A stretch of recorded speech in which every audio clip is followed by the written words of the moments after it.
I'd like to bring this regular council meeting to order. Before we proceed, I want to acknowledge that the land upon which we are located here is the traditional territory of the Haudenosaunee and the Anishinaabe people, many of whom continue to reside in this community with other Indigenous peoples and add to the richness of life in our community. Madam Clerk, the roll call, would you all please rise? Oh, that's for the invocation. We'll get there. We meet to serve our community and endeavor to be worthy custodians of all that has been entrusted to us. Let us be concerned only for what will promote good government. May we bring to our council chamber minds that think and hearts that feel, so that in our deliberations we may display imagination, wisdom, and courage, and the will to do our work for the good of all. Thank you. And Madam Clerk, the roll call. All members of council are present, Your Worship. I believe Councillor Butler just stepped out for a second. Yeah, I see that. There is no addendum this evening, but there are a few brief announcements. This afternoon at the Peace Bridge, I met with about 15 mayors from northeastern Ohio who are very interested in the border and what's happening at our border. As Ron Reines, the general manager of the Peace Bridge Authority, pointed out, wherever you are in the States, if you trade with Canada, you're a border community, because what happens at our border has an impact on your economy. And so these individuals were very engaged. They're going to be touring all of the border crossings in Niagara, and then they're going to be going to Windsor, and then they'll be going to Detroit back home and check out the situation there in terms of the new bridge. Excuse me. They received an orientation, and we helped to create some relationships with some of the mayors that have communities our size. Some are smaller, but they're in the area near Cleveland, northeastern Ohio. So they were quite interested in what's happening here. Coming up this week, we've got on September the 20th, which is tomorrow morning, the Legion Week flag raising, the United Way flag raising. On September the 21st, which is Wednesday, there's a gathering of the community with respect to seniors, open house at 10 a.m. And Hospice Niagara is having an open house on Thursday, September the 22nd. They've got two sessions. One is at 1 o'clock till 2:30. One is 5 till 6:30. That is at the Fort Erie Public Library, as is the seniors gathering of the community. And then finally, September the 30th is the National Indigenous Day for Truth and Reconciliation. And I understand that there will be some activities scheduled for September the 29th, so that you should all keep an eye on the town's webpage and the Fort Erie Native Friendship Center webpage as well. Are there any declarations of pecuniary interest this evening? There being none, we have some upcoming open houses and public meetings. There's an open house on September the 20th, tomorrow evening, here in the atrium at Town Hall, with respect to a proposed combined official plan and zoning bylaw amendment for 214 Windmill Point Road South. On October the 3rd, there will be a public meeting with respect to a proposed draft plan of subdivision and zoning bylaw amendment with respect to 613 Helena Street. The information report for that public meeting will be available on our website on Wednesday, September the 28th at 5 p.m. That meeting will take place here at 6 o'clock on October the 3rd. Same evening, proposed draft plan of subdivision for Seymour Avenue. And again, the meeting is here at 6 p.m. October the 3rd, and the information report will be available to the public Wednesday, September 28th at 5 p.m. on our website. That takes us to the Regional Councillors Report. Good evening, Councillor Encina. Good evening, Mayor Redekop, councillors, staff, ladies and gentlemen. As Council has already probably heard, the positive news, Vision Zero is forging ahead, and it's set to move forward this year, at the end of this year, coming into next. The automated speed enforcement units will be placed in community safety zones throughout the region, with one of them being here in Fort Erie on Central Avenue by Our Lady of Victory Catholic School. There are 4 units that are being purchased and will be rotated through the 13 sites. Along with speed enforcement units, red light cameras will be brought into use throughout the different locations, depending on the funding that's going to be available to it. The cost for speed enforcement units is expected to be revenue neutral. Revenues will cover the expenses. There was a concern that was raised about the program rolling out at a slow pace. There were several of us that sort of pushed, like, why are we taking this so slow when in fact we need to curtail some of the speeding in areas that are having problems. They want to get the kinks ironed out first. Once that happens and money is generated, then they're going to go right ahead at it. The automated enforcement units, along with the red light cameras, are all intended to change driving habits of residents, reduce speeding and accidents, and ultimately saving lives. When the speed enforcement units are in Fort Erie, there will be ample signage and communications to all the residents traveling in the area, while the red light cameras will have permanent signage. Vision Zero has had the full endorsement of Regional Council, and it is expected to get the same endorsement this Thursday. These tools are being brought forward to build safer communities and have a proven track record throughout the country. At the Public Health and Social Services Committee, Niagara EMS was questioned about the current state that we are in. They have advised that ambulance wait times at emergency units to turn over the patients is still a major concern. EMS, as councillors are aware, must remain with their patients until they have turned their patient over to hospital personnel. Sometimes the wait may be at many hours. I have heard of some being at least 8 hours. The 3 ambulances that were added to the fleet in May to help the call demands will continue to the end of the year. It's unfortunate that the province has not assisted in this matter. Funding from the province will be sought to ease the burden on the regional taxpayers.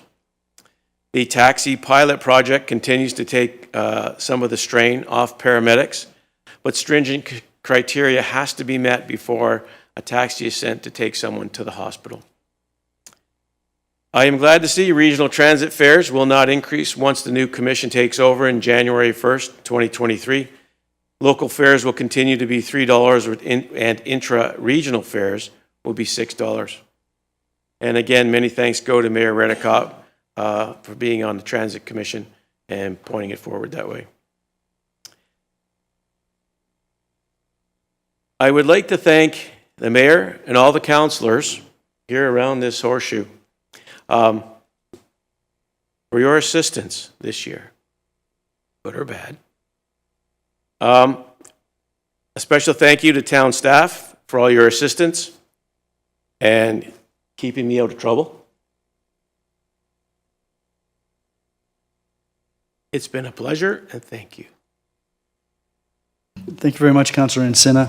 Are there any members that have questions of Councillor Encina? Councillor Lubberts. Yes, thank you very much, Mayor Redekop.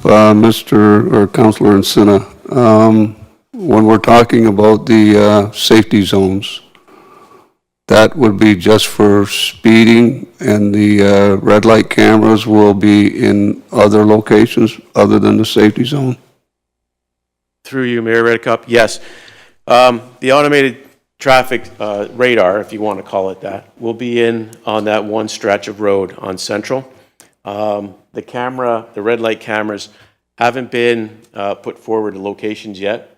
I know Mayor Redekop and I have really pushed for Highway 3 around the high school, and it was Garrison Road, I think. So those are the ones that we've put forward and still applying pressure, saying, listen, they're going to be different. So they don't have to be, the red lights don't have to be in community safety zones, but the radar does. Okay, thank you very much. And what do we need to do as a municipality to change our safety zone locations or add locations? Can we do that? And then have, whenever the unit comes into our town or our location, then we can have it in different spots in town? Through you, Mayor Redekop. What they did, when they chose the community safety zones, when it first rolled out, they went and they looked at all the statistics, they looked at accidents, they looked at tickets that were issued in areas, and did a whole analysis that way. So, and they found that that stretch of Central by the school was one of the top 15, I think it was, in the region. So what they're doing is they're keeping everything centered right now on the speed zones at those locations.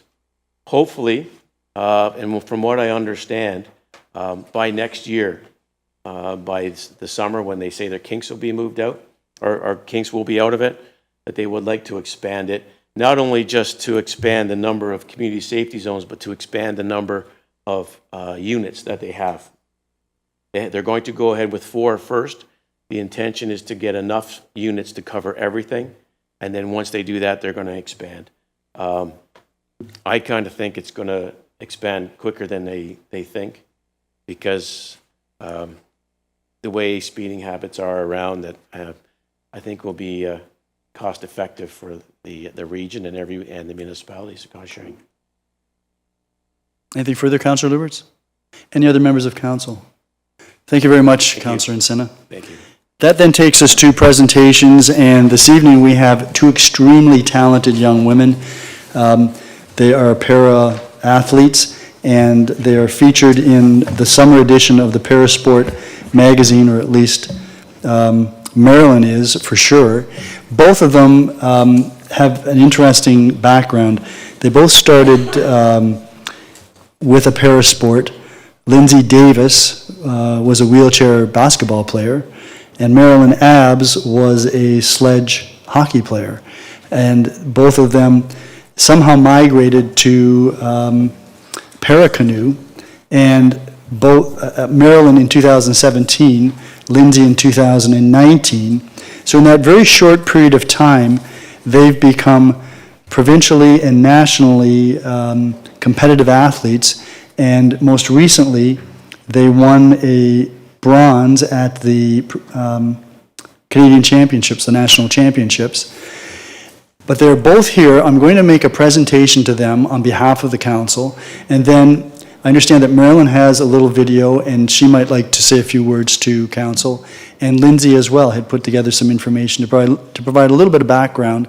Lindsay, I don't know if you're willing to give us some background, but I do have some information that you provided to me, and I think it would be helpful if, for members of council and staff and the residents of the town, to hear from both of you a little bit about your journey and how you've been able to excel in such a short period of time in what I know is a challenging sport.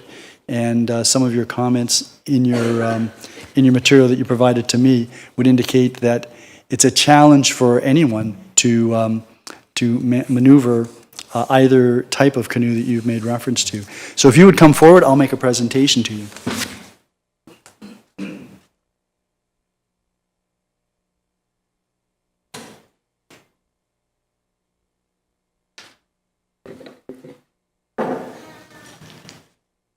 Turn this on, Carol.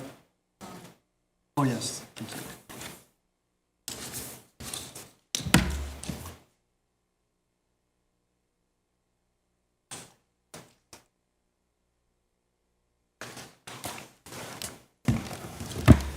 I'm going to start with Marilyn Abbs, and this is a certificate from the town of Fort Erie recognizing you and congratulating you on the 2022 Ontario Paracanoe being the overall champion, which is an astounding feat, and also going to give you a town of Fort Erie pin. Oh, awesome, thank you. So congratulations, Marilyn. Thank you very much. You're welcome.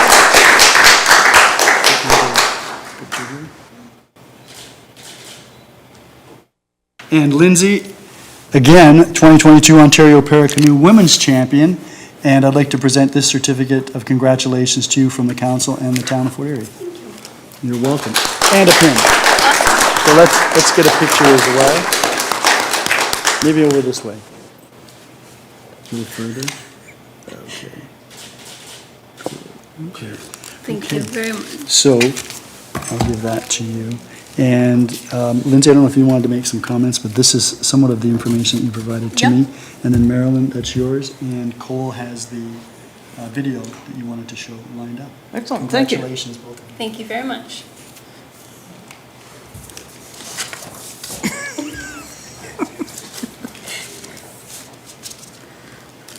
Minnie Mae, do you want to go first? After you. Thank you very much, all council members. as well as the public who are here tonight. This is really quite an honor. All I was expecting to do was just send a video and say, yeah, here's what we did. So this, this just adds to our year. It's been an incredible year. We ended up participating not only in what you'll see in the upcoming video, but at the Ontario Team Trials, which was a first for us. Been on the pricey side, but it was worth the price of admission in my views, because it gave us that starting point. And my teammate Lindsay has made huge strides this year. When she started off, she was using stabilizers on the back of her kayak, and right before we went to provincials, our coach said, yeah, you're getting rid of those. And she's like, what? Okay, let's do this. And she did that, and she finished the race. She didn't fall in.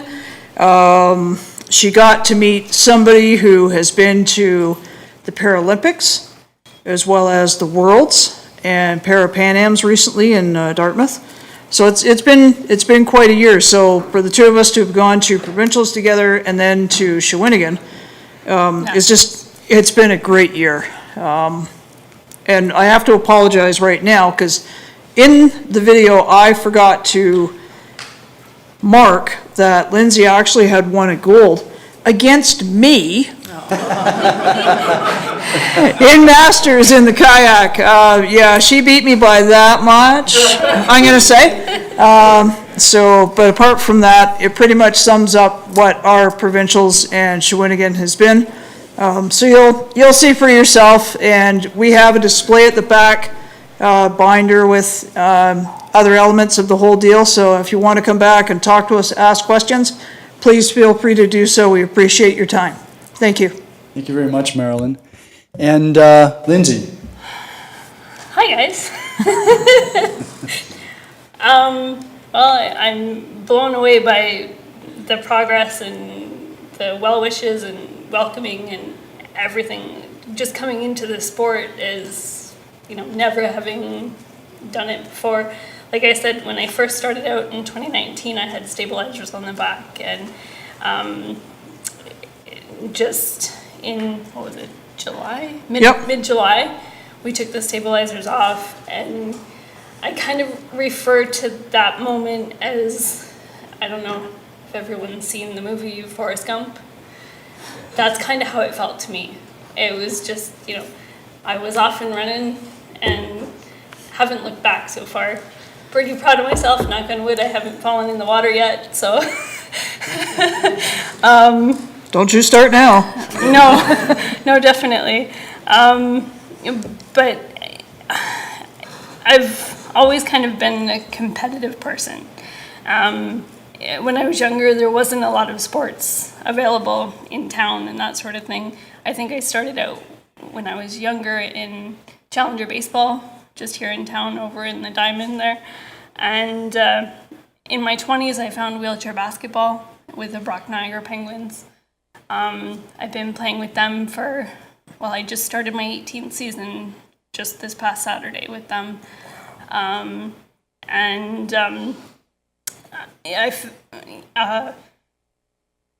definitely found a sense of belonging and a love of sport, competition, and all of that within basketball, and all of those skills have transferred into kayaking and have propelled me to where I am today. It's been absolutely amazing. I never expected to meet Brianna Hennessy, the Paralympian canoeist, at Nationals when we were there. And then 2 weeks later, unbeknownst to me, I actually got to race with her. And not only did I race with her, I was on the podium with her. It's been an incredible season. Did you receive a bronze in that race? I did. That's fantastic. And I think I read that one of you or both of you are looking towards world championships? Or hoping? Well, it's in the works. After coming back from Nationals, there's been a opportunity to try dragon boat. And that'll be something completely different for me. I haven't even been in the boat, but I have registered for the camp that is the end of September. So it's phase 1 of a selection process that may or may not take me to Worlds, which they just announced is in Thailand in 2023.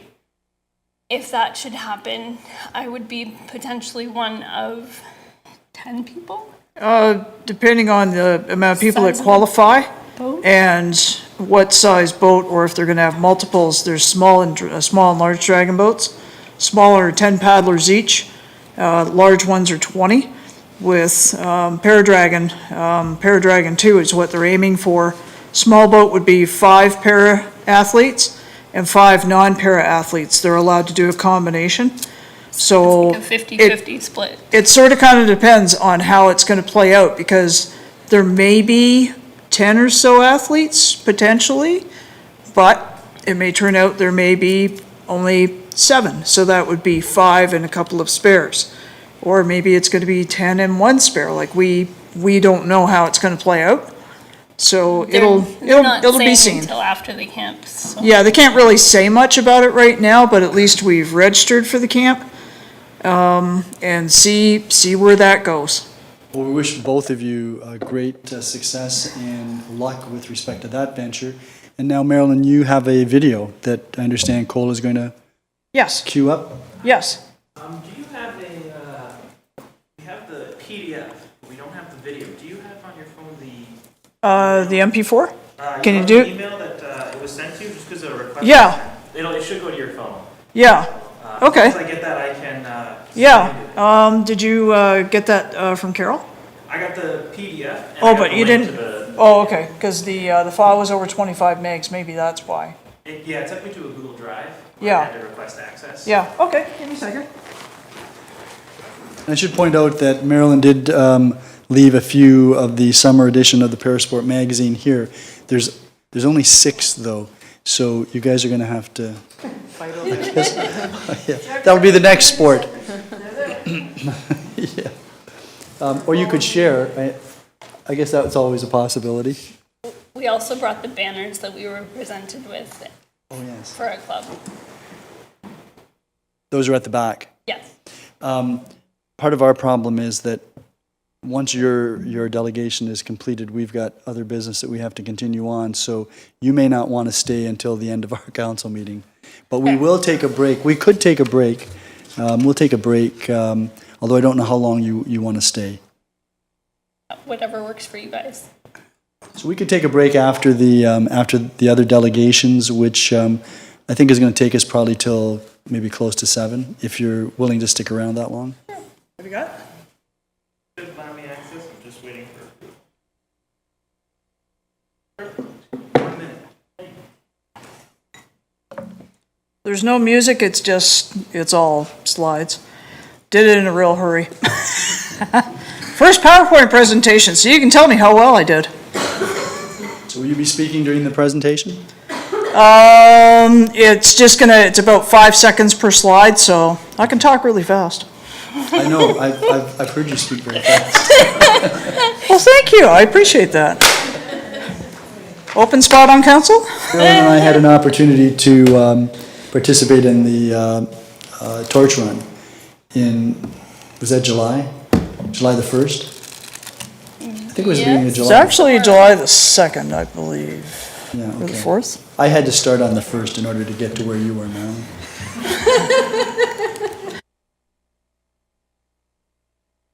But you looked really good in that shirt, I have to say. Well, part of the battle is looking good. It's all in the packaging. Exactly. I gotta remember to suck in my stomach all the time. Don't forget to breathe. You know it was a hot day. It was. Yeah. It was. Yeah. There were a lot of my wolf pack that were kind of hanging out in the shade, including your sister. She's like, oh! It was a good day. Okay, so here we go. Okay. Sorry about that. Sorry about the wait.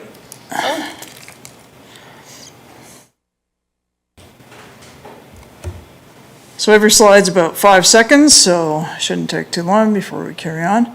So here we are at provincials with gold medalist Sarah Kelman from Ottawa River and myself with silver, Lindsay with bronze. We ended up getting double silver and bronze that weekend. There's our coach, Rob Smith, with 2 reasons to smile. Lindsay having her fangirl moment with Brianna Hennessy, checking out the display that Brianna brought. And there we are with our pennants, which we have at the back, actually live and in person. So here we go. So at provincials, double silver for myself, double bronze for that, or for Lindsay. And because of those scores, we ended up winning those titles. So here we are in Shawinigan, Quebec. That's a hydro dam behind us.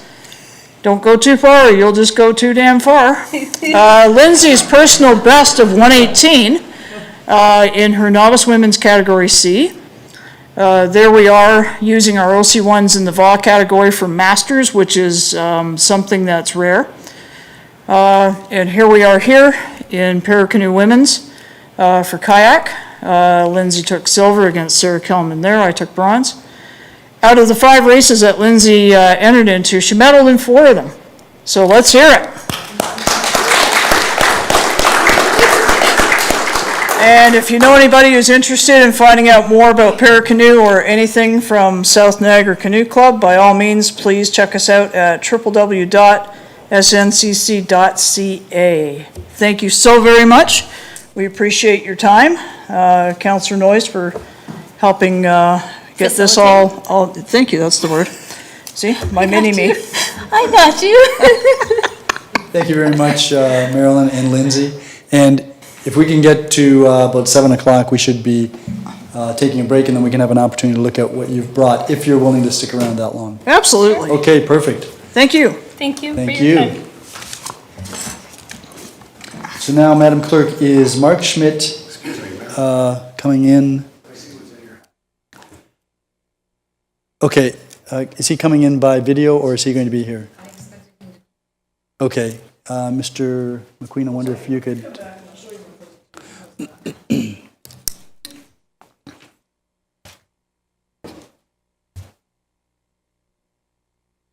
Okay, so we'll hold him down, and then in the meantime, we'll go to Kevin Struband, the Executive Director of the Lincoln County Humane Society. Good evening, Mr. Struband. Good evening. Yes, yeah.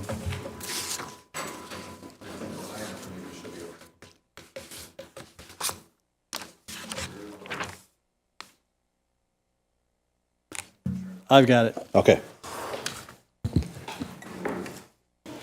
Mr. Mayor, members of council, staff, and Fort Erie residents, thank you for the opportunity to speak with you this evening and to share the positive work and community service that the Lincoln County Humane Society is providing to the residents and animals in Fort Erie. Since the inception of our services on June 1st of this year, we have mainly been met with open arms by the community and want to share in some of the success that we are experiencing. For example, we responded to a herd of escaped goats in Fort Erie. Luckily, our officer was able to corral them back at home, and they were pretty thirsty when he got there, so he provided them with water, as they were quite parched after their brief escape. Or the dog that was left in a cage in the blazing sun. We rescued that dog, provided it shade and water, and subsequently ticketed the owner for failing to provide the necessities. We have also performed several free rides home for local residents who have been delighted to learn about this new service that we provide. We have also formed new partnerships in the community. Namely, we have connected with 2 dog licensing partners, one through Charlie at Pet Value and the other with Bobby at Thor's Healthy Pet Foods in Ridgeway. These 2 partners have agreed to sell Fort Erie dog licenses on our behalf through the new licensing system. Residents will be able to utilize the iPads that we have provided and will be made available at these locations. On July 9th, we were excited to be part of the Ridgeway Summer Festival. This was a positive opportunity to meet local residents and showcase cats for adoption. In total, we found homes for over 10 cats. On October 1st, we will be at the Pet Value in Fort Erie, where we will be hosting an adoption event from 10 a.m. to 4 p.m. At the end of October, we are planning to hold a microchip and rabies clinic in Fort Erie. We are also proud to announce a partnership with the Fort Erie-based rescue Purple Paws. We are in the process of formalizing our partnership, and Purple Paws has agreed to be the local organization that we can use to facilitate expedited return to owners for lost or stray dogs. To meet that goal, it was necessary for the Ontario Ministry of Food, Agriculture and Rural Affairs, or OMAFRA, to inspect the Purple Paws facility. The inspection was completed this summer, and I am pleased and proud to report that the facility, which sits on 5 acres a few kilometers north of here, passed the inspection perfectly. The board of Purple Paws has been a pleasure to work with, and Fort Erie should be proud to have such an organization in their community. This partnership is directly in line with the request from Council to have a local presence in Fort Erie. I'm also happy to report that in 9 days, we will be launching DocuPet for dog licensing in Fort Erie. This robust and comprehensive online platform will allow dog owners to license their dogs from the comfort of their own homes without having to mail in an application. As mentioned above, those without internet access or those requiring assistance are welcome to attend Pet Value or Thor's Healthy Pet Foods. Additionally, we have invested in a tag etching machine to be able to comply with the various requirements for tags under the Fort Erie Animal Bylaw. Some of you may recall the white wolf in Port Colborne. Unfortunately, this wolf could not be saved. In response to this situation, and as no Humane Society in Niagara had trained personnel or the necessary equipment to assist animals in similar scenarios, a Niagara veterinarian and I undertook the necessary training for chemical immobilization of animals. The LCHS has also purchased a chemical immobilization gun necessary to administer the required drugs. Dr. Todd and I have made ourselves available to assist animals across the Niagara region, as no other Humane Society carries this level of training or possesses the proper equipment. Currently, our staff are working through livestock evaluations training. This training allows officers to assess situations where livestock has been attacked by wildlife. Through the submission of our notes and findings from a livestock evaluation investigation, owners can be compensated for their losses by OMAFRA. Stemming from recent discussions with Fort Erie town staff, it was prudent to undertake this training to provide an increased level of service to the town. During the early discussions surrounding the contract, a request was made for the LCHS to consider hiring Fort Erie residents. Commencing June 1st, we hired Fort Erie resident and trained animal control officer Ty Mezilab. Recently, Ty was promoted to full-time, and he is certainly a positive community resource who is very personable and effective at his job. We remain open to have new people from Fort Erie apply, although we have not had any other applications. Through our first 111 days, we have faced challenges. We have been presented with opportunities to re-educate our team on the level of service that the town expects. I have learned that there have been 2 cases where we did not accept cats. I accept responsibility for this oversight, and we are sure that there will be no repeat of this in the future. In an effort to bolster our communications platform, we have invested in a new phone system and are currently working on a plan to move our dispatch services to our new Thorold location. These new plans and investments will ensure that callers receive a prompt reply to their inquiries and that we continue to provide optimal dispatch services that guarantee a quick response to those requiring a visit from an animal control officer. While we continue to provide professional, community-based service, we do acknowledge that there have been some minor challenges along the way. We accept responsibility for those, we learn from them, and we adapt to ensure that any problems residents have encountered do not persist. We will continue to be the animal control and humane service agency that provides professional, humane, and caring services to both residents and animals in Fort Erie. Thank you. Thank you very much, Mr. Strovan. Do any members of council have any questions? Councillor Lubberts? Yes, thank you very much, Mayor Redekop, and thank you very much, Mr. Struban, for coming in tonight. I had a call from a gentleman, and it involved a cat. And not only did Lincoln County not want to bring the cat in, they also told him that there was a waiting list. There was 17 cats ahead of him. Now, you said that you're going to make sure that this doesn't happen again. And how can you ensure us that you're not going to have a waiting list? We've committed to Fort Erie that there would be no waiting list for Fort Erie residents. So the information that that person received was erroneous from my staff member who, we've listened to that call, and you're absolutely right. That person was told there were 17 people in front of him, and that was incorrect. So we offered to reach out to that person, he declined, but there was one other cat, which was a similar situation from a church on the outskirts of Fort Erie, and we also have touched base with that lady to say, this was an oversight on our part and it won't occur again. So I've made sure that there have been emails, in-person discussions, and really a training, a one-on-one to share with staff what services we provide to Fort Erie. The level of service that we provide to Fort Erie is greater than other municipalities. We provide more service here. So I think it was just a learning curve for my staff who now understand that more is expected in Fort Erie and from me. Councillor Lubberts? So,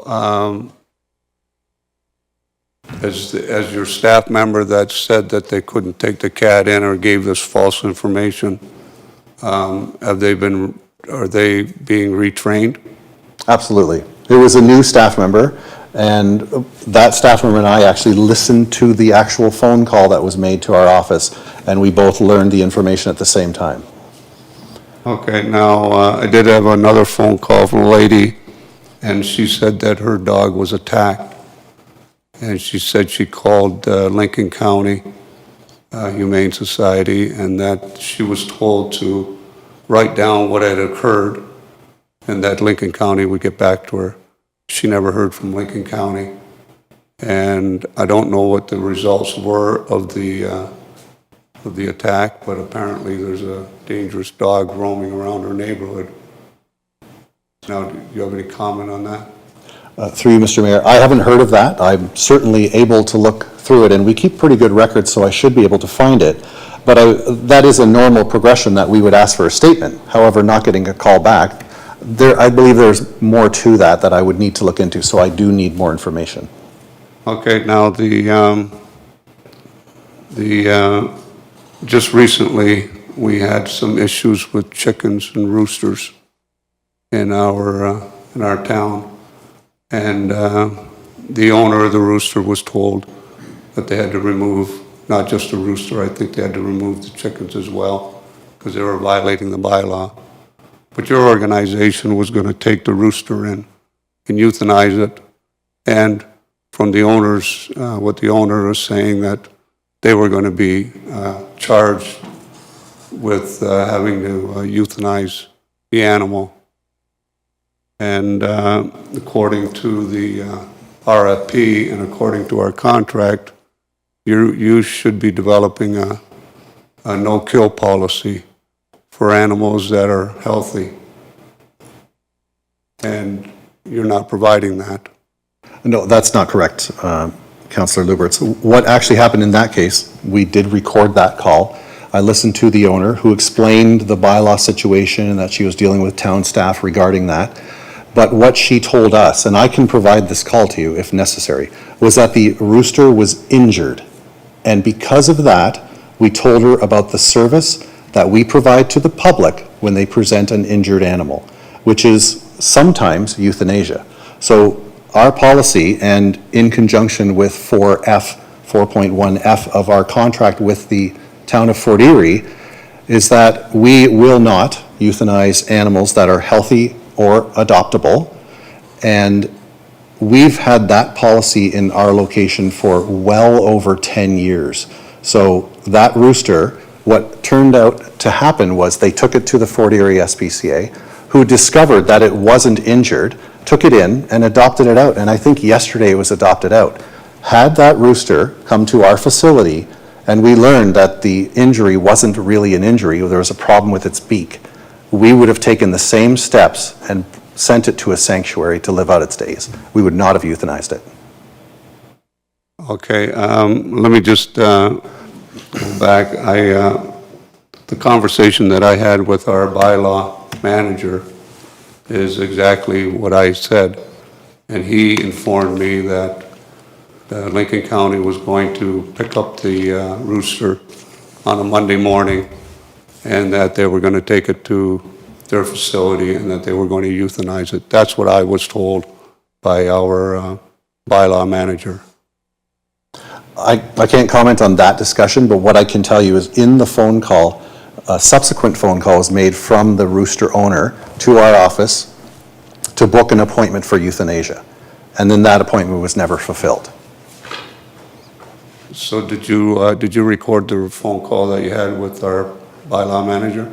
No, that wasn't a phone call because, sorry, it was a phone call, but it was on my cell phone. But that wasn't anything about the euthanizing of the rooster. It was just information to say, I'm investigating this, and that they were aware of the rooster. Well, his report back to me was he talked to you and that's what you two had agreed to. Well, we don't know. The manager isn't here. Yes. And Mr. Stroban can't really respond to that. Yeah, thank you very much, Mayor Redekop.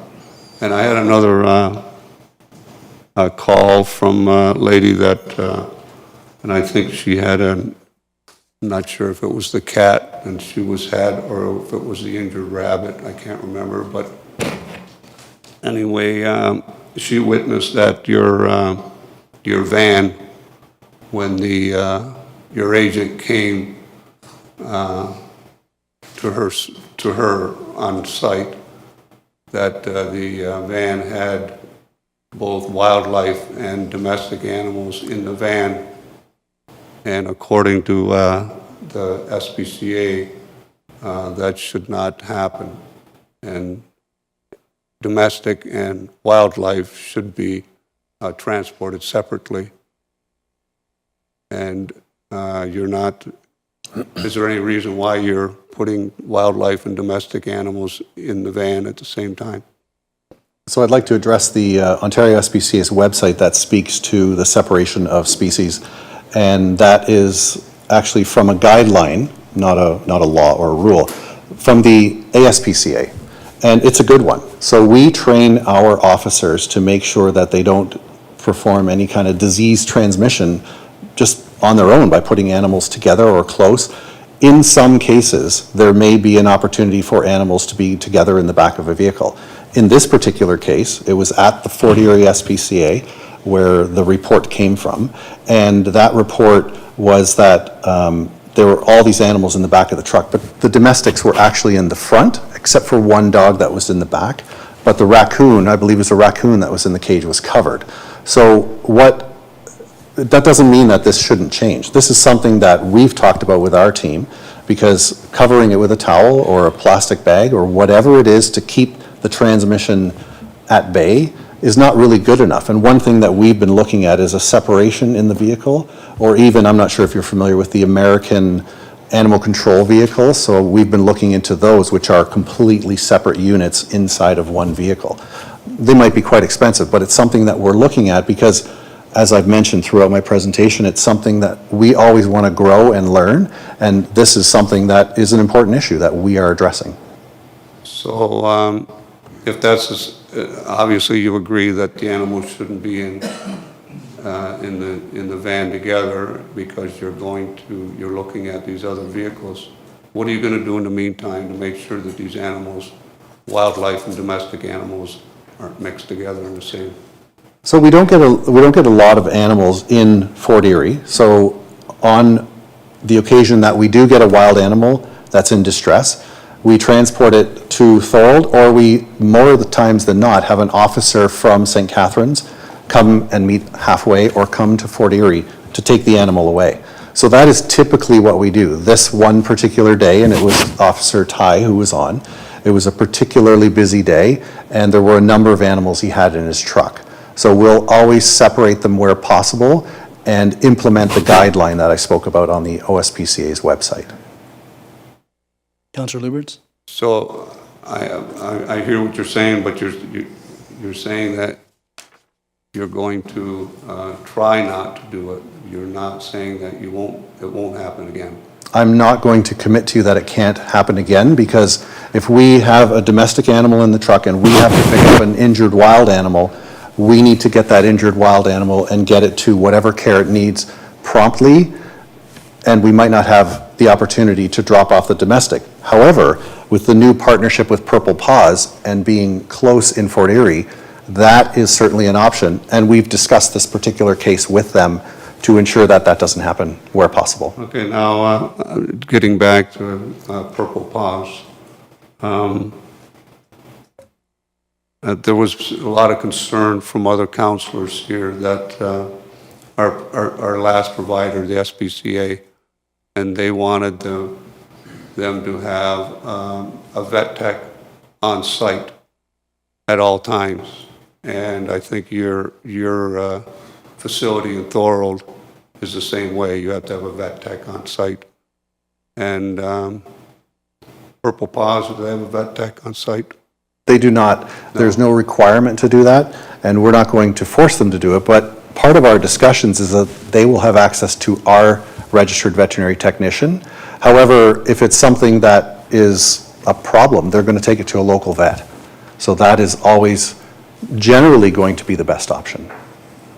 Yeah, I see that, and that's the problem that I'm going to have is if it's going to be your facility, you're going to be operating your facility out of there, under their umbrella, and I would think that maybe you would have to have a vet tech as well if you're handling the animals in Fort Erie. That's one of the requirements that we had with the SPCA. It's a requirement that we asked of you through the RFP program. And so if you're going to sublet the care of the animals, I would think that whoever you sublet to has to have a vet tech. I would have to check the contract before I can comment on that. I don't believe that that was the agreement that we made, but I can certainly check on that and report back. Okay, thank you. Anything further, Councillor Lubberts? Any other members of council? Councillor Zanko and then Councillor Noyes. Thank you, Your Worship. Thank you, Mr. Sterling, for being here this evening. I knew that there would be transition and likely a few issues as you transition. I am happy to see that once you are aware of an issue, you're implementing the necessary procedures and policy to ensure that those issues are resolved. So thank you for that. You had mentioned with regard to dog licensing, I believe in October, Pet Value will be available to issue licensing along with Thor's. What about the residents who've already obtained a license through our previous contractor? I believe their licenses are effective until March. Does that still carry on, and then they would have to renew at the new establishments or online after March, or how will that work? Yes, so everybody who licensed in 2021 or 22 for, you could license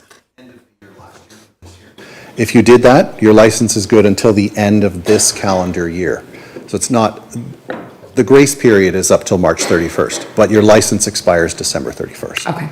Okay, understood. So they will be required, and the new license system is actually going to be what's called a 365. So if you buy it on October 1st, it will expire on September 30. So it's good for one full year. Thank you. Further, Your Worship, through you.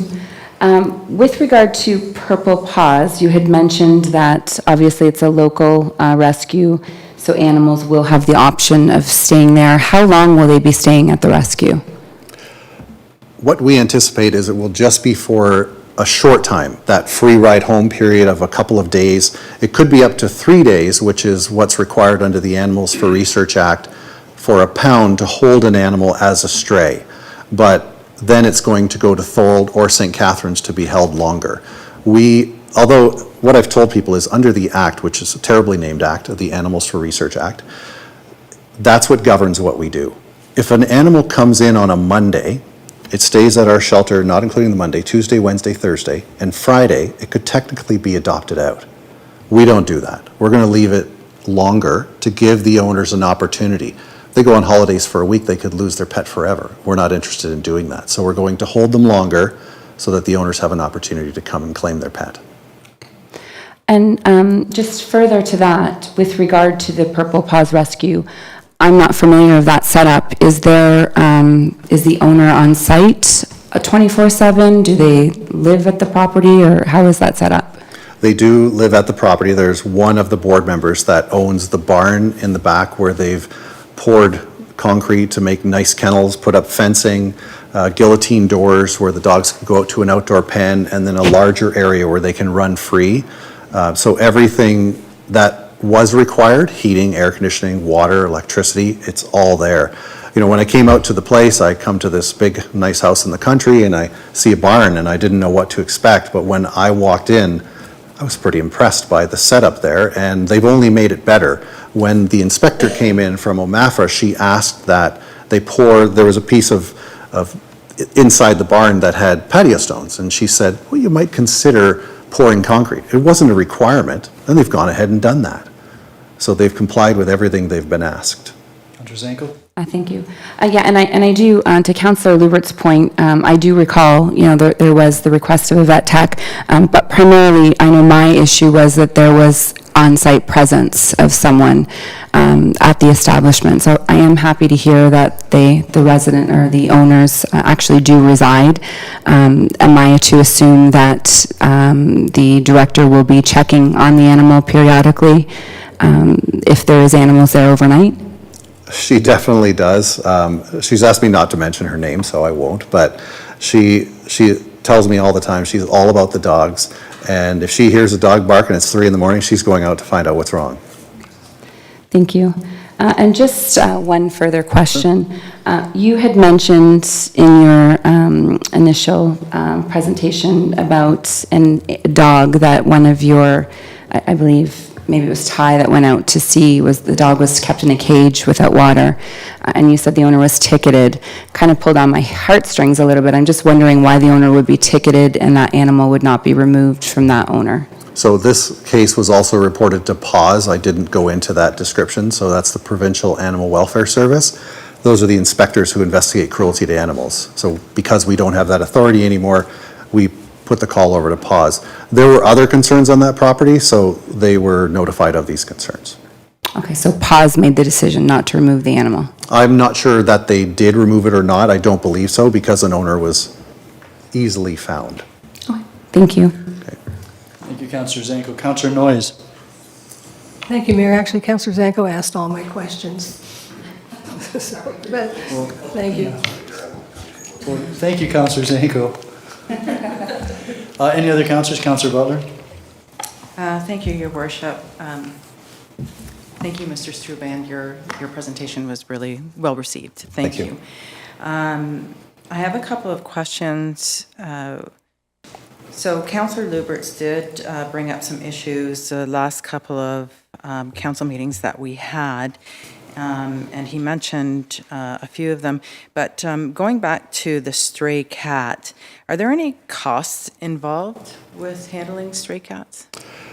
Yes, there would be, and it does speak in our contract about that. So what we did, because honestly, I said I took responsibility, and I did. I felt bad when that happened because that was put onto the Fort Erie SPCA, and it wasn't their choice. So my director of operations went to visit the Fort Erie SPCA last week, and he made a $150 donation to cover the costs associated with that cat.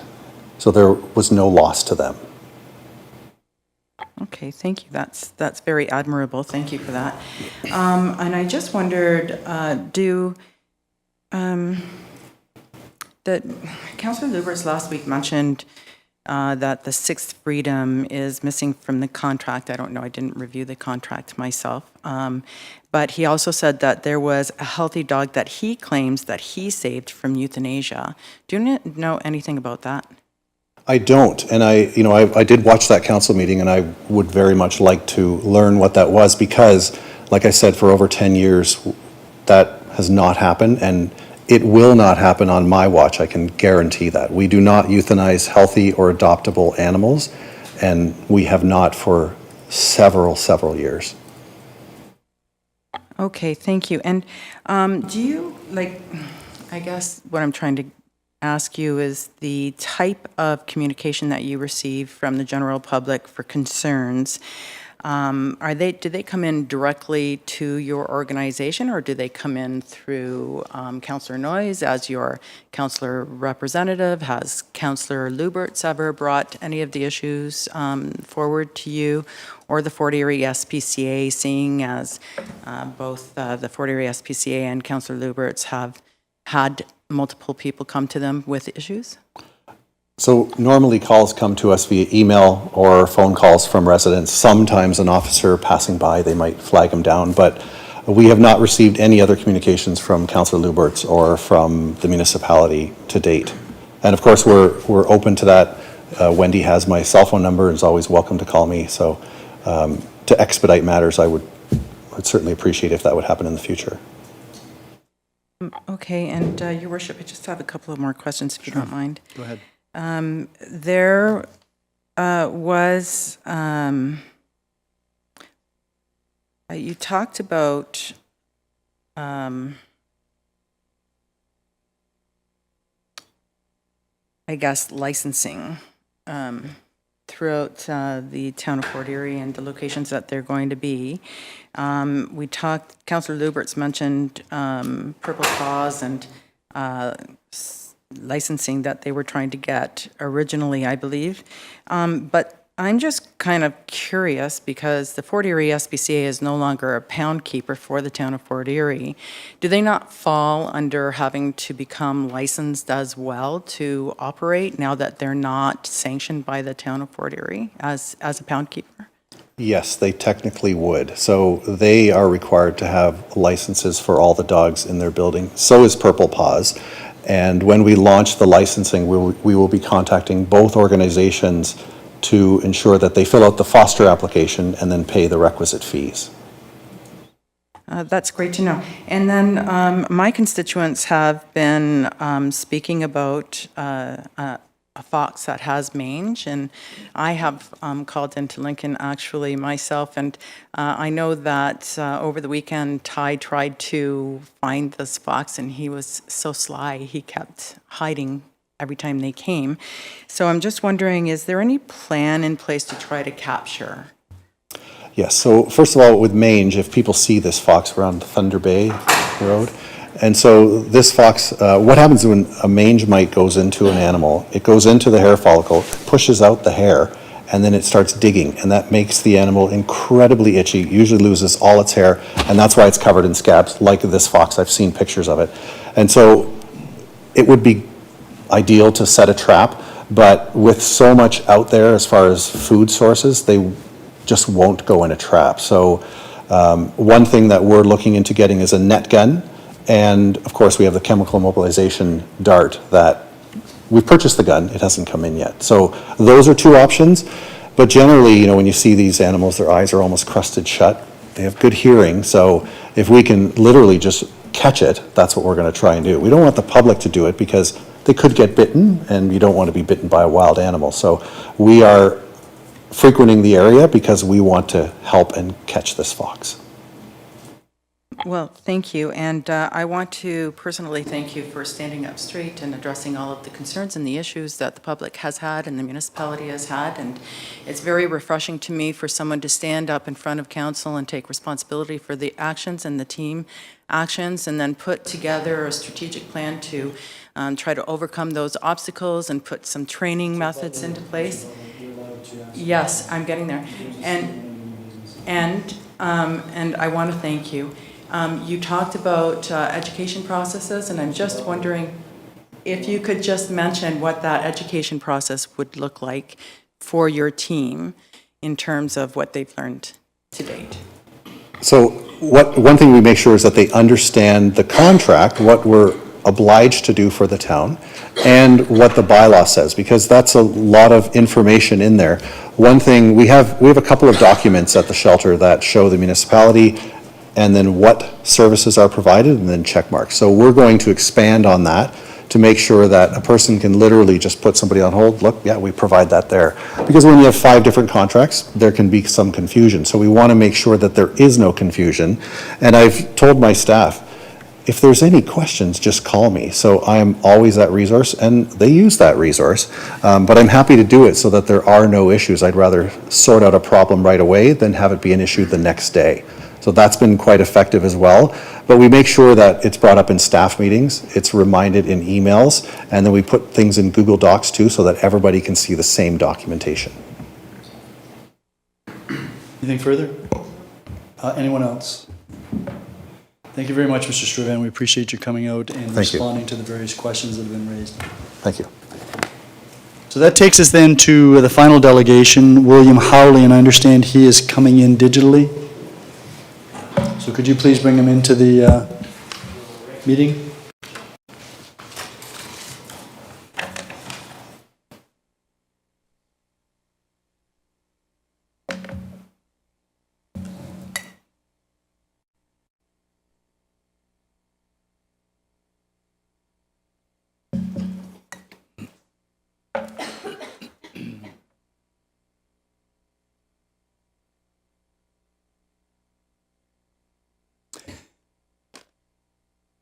Good evening, Mr. Howley. I don't know if you can, so you can hear us, I'm sure.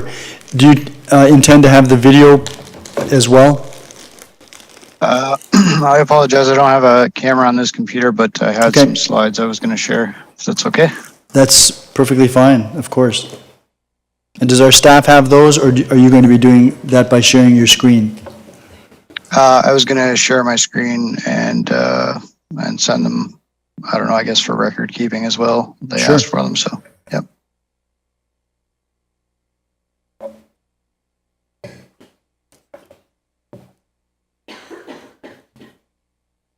Should I just go ahead whenever I'm ready here? As soon as you can, yeah, if you can share your screen now, that would be great.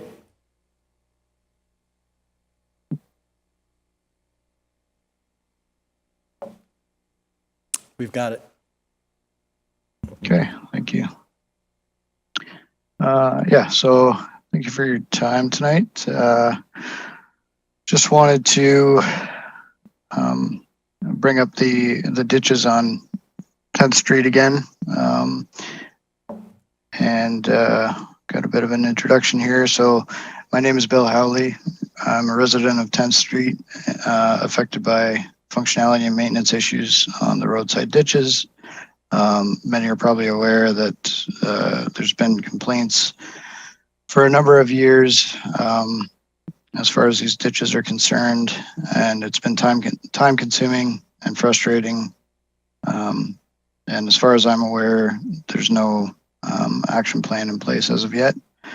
So I'm not an engineer, lawyer, or politician, and I'm not much of a public speaker, so I'll mainly just be reading from these slides. But I'm just a resident, so I can't speak to the specific circumstances and complaints of each fellow resident, but I can say that we're all frustrated by the lack of communication on this matter. And that being said, I'll do my best to limit the remainder of my comments to issues that directly affect me and my own limited perspective on those issues. So I've attempted to kind of break down the issues as I see them in a few different categories. And so for functionality, we still have an issue with standing water in the ditches. It's not as severe as in past years before there was excavation and cleaning done on the culverts, in the sense that we don't have major flooding anymore. I remember the first few years that I lived here being out there with a sump pump trying to get the water out of the ditches because I was concerned that it was going to back up into the house. So that's improved, but there is still standing water that extends for, that remains for quite a few days in some cases and makes it hard to maintain the ditches. And then also as a result of this excavation, the soil retention at the culverts is causing like driveway cave-in because there's less material there. So I can only assume, given that these moderate attempts to resolve the issues have failed, that there's more severe underlying design or grading issues. So for safety and maintenance, in addition to or as a result of the functional problems and previous attempts to mitigate, these ditches are a safety and maintenance concern. And there's a lot of words here that try to describe what those issues are when trying to maintain the ditches, but I do have some photo examples in subsequent slides as well.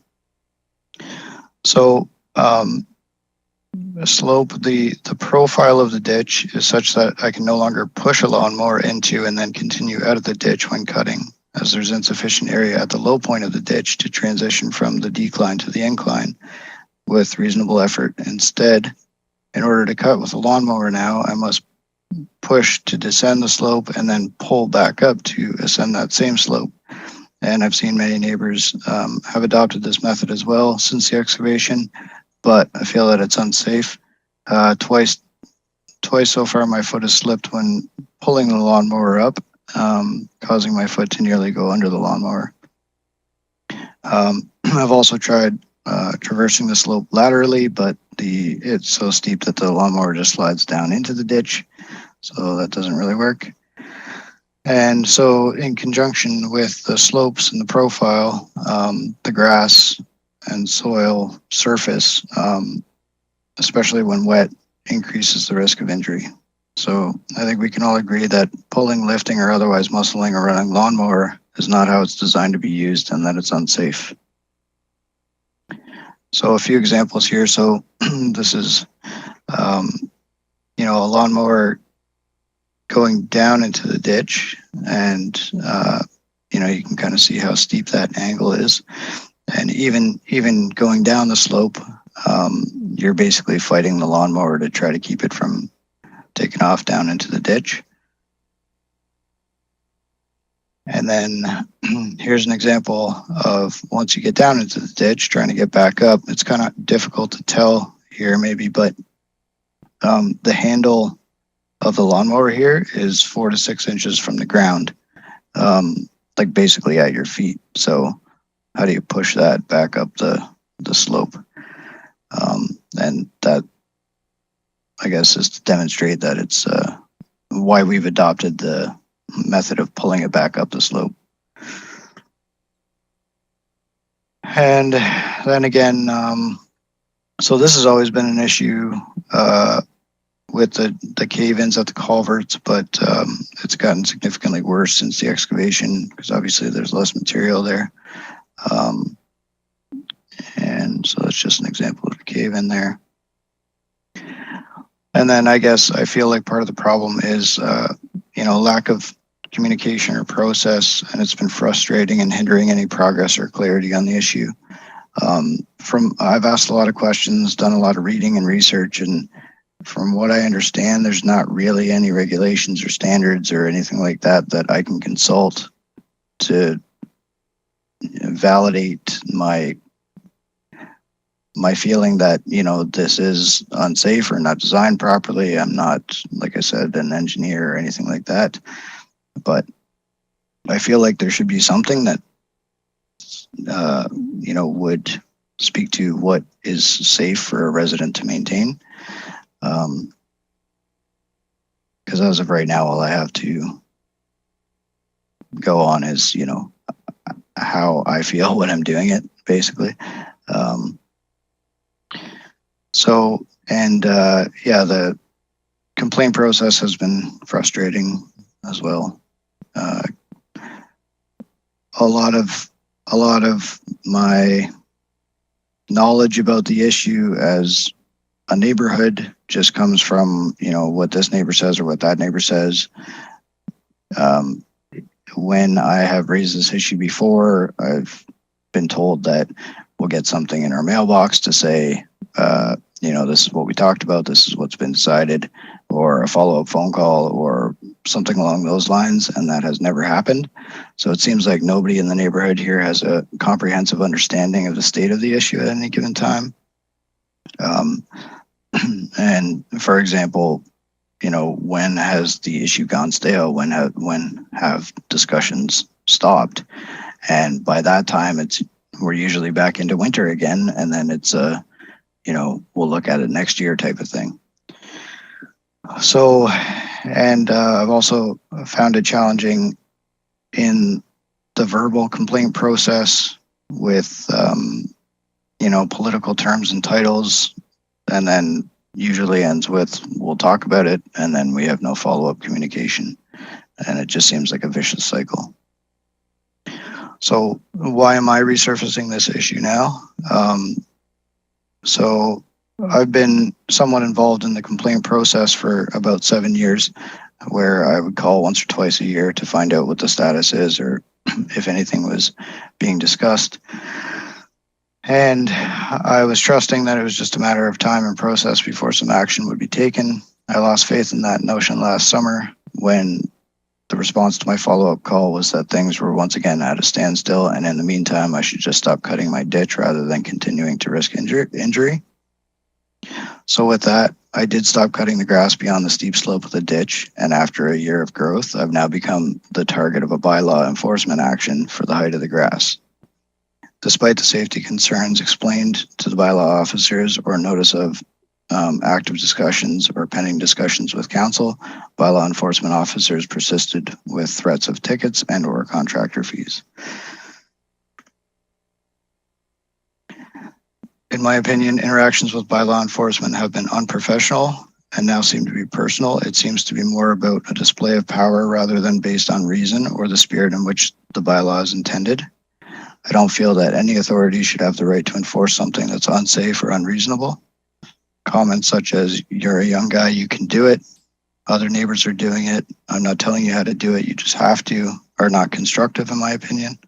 And to the best of my knowledge, at least 2 other neighbors have already been hurt trying to maintain these ditches, and choosing to accept risk versus being forced are entirely different things.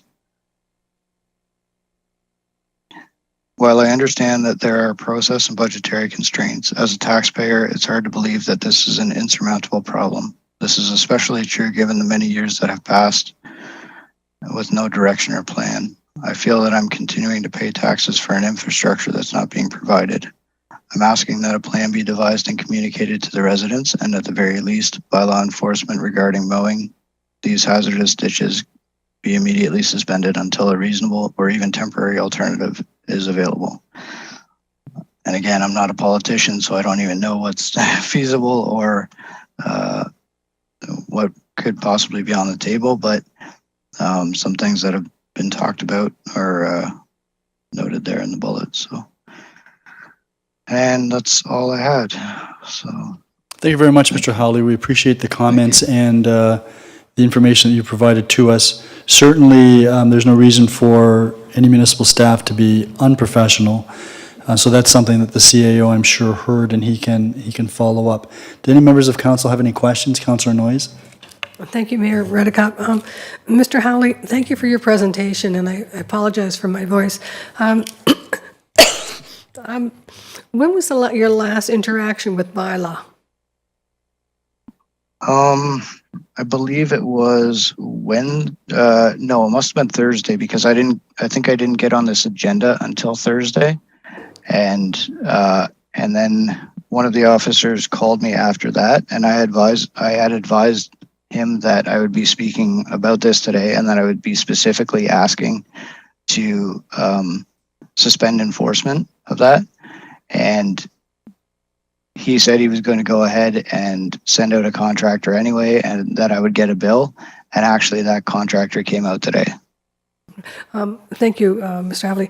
This item did come up at the Infrastructure Services, our last meeting, and I think there was discussion recognizing the problem. So I do hope that as we move along, like all ditches are not created equal, and I agree with you that if it's a hazard that you put yourself in harm's way, that something has to be done. Don't you agree? Well, you've asked a question, and that's fine. Obviously, that's Mr. Howley's position. Did you have anything further, Councillor Noyes? Nothing further, thank you. Any other councillors? Thank you very much, Mr. Howley. This is something that council will pursue under new business if any of the councillors wish to do that, and I see at least one of them shaking his head. Thank you very much. Thank you, appreciate it. So, Mr. McQueen, we haven't heard from the fire chief. I'm presuming that there must have been a mix-up here. Yeah, I believe that something else has come up, so he was unavailable to be here, so we would look to reschedule that to a future date if that's okay with council. That's absolutely fine. So we're going to take a short break so that members of council can take a look at the awards that were presented to Lindsay Davis and Marilyn Abbs, and then we can let them move on and do other things this evening. So we'll take a 10-minute break.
back to order, and we're at the consent agenda.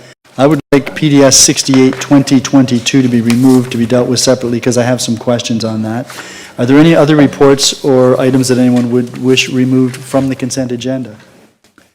If not, then can I have a motion for the consent agenda except PDS 68-2022? Councillor Zanko. Any questions or comments on the items that are in the consent agenda package? Sorry, regular council, right. Councillor Butler has seconded it. Councillor Noyes? I'm trying to remember which ones they were, but on some of them, we don't have the owners of some of the properties that are listed. That's under consent agenda, isn't it? Oh, no, I'm sorry, it's not consent. Yeah, no, that's right. That's in a bylaw. I've turned too many pages. Okay. So we know that you're anxious to get out of here, but you're going to have to wait. Any questions then with respect to the items in the consent agenda? If there are none, all those in favor of the recommendations and the minutes? That is carried. Could I have someone put PDS 68-2022 on the floor? Councillor McDermott, seconded by Councillor Butler. Are there any questions or comments with respect to that? So I guess if there are none, I've got some. And they really relate to the timing of this. And I understand, Mr. McQueen, that there are some issues here. There are some reports that we need to put together in order to move forward with an application. Part of that would apparently appear to be some modifications to our official plan. But is there any reason why we should, as the recommendation states, simply consider pursuing this if we really intend to pursue this? Should the recommendation not be something a bit more assertive?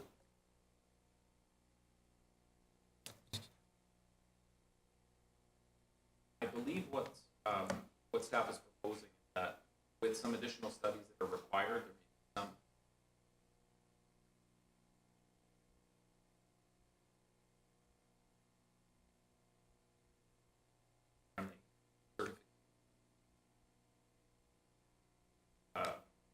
staff was to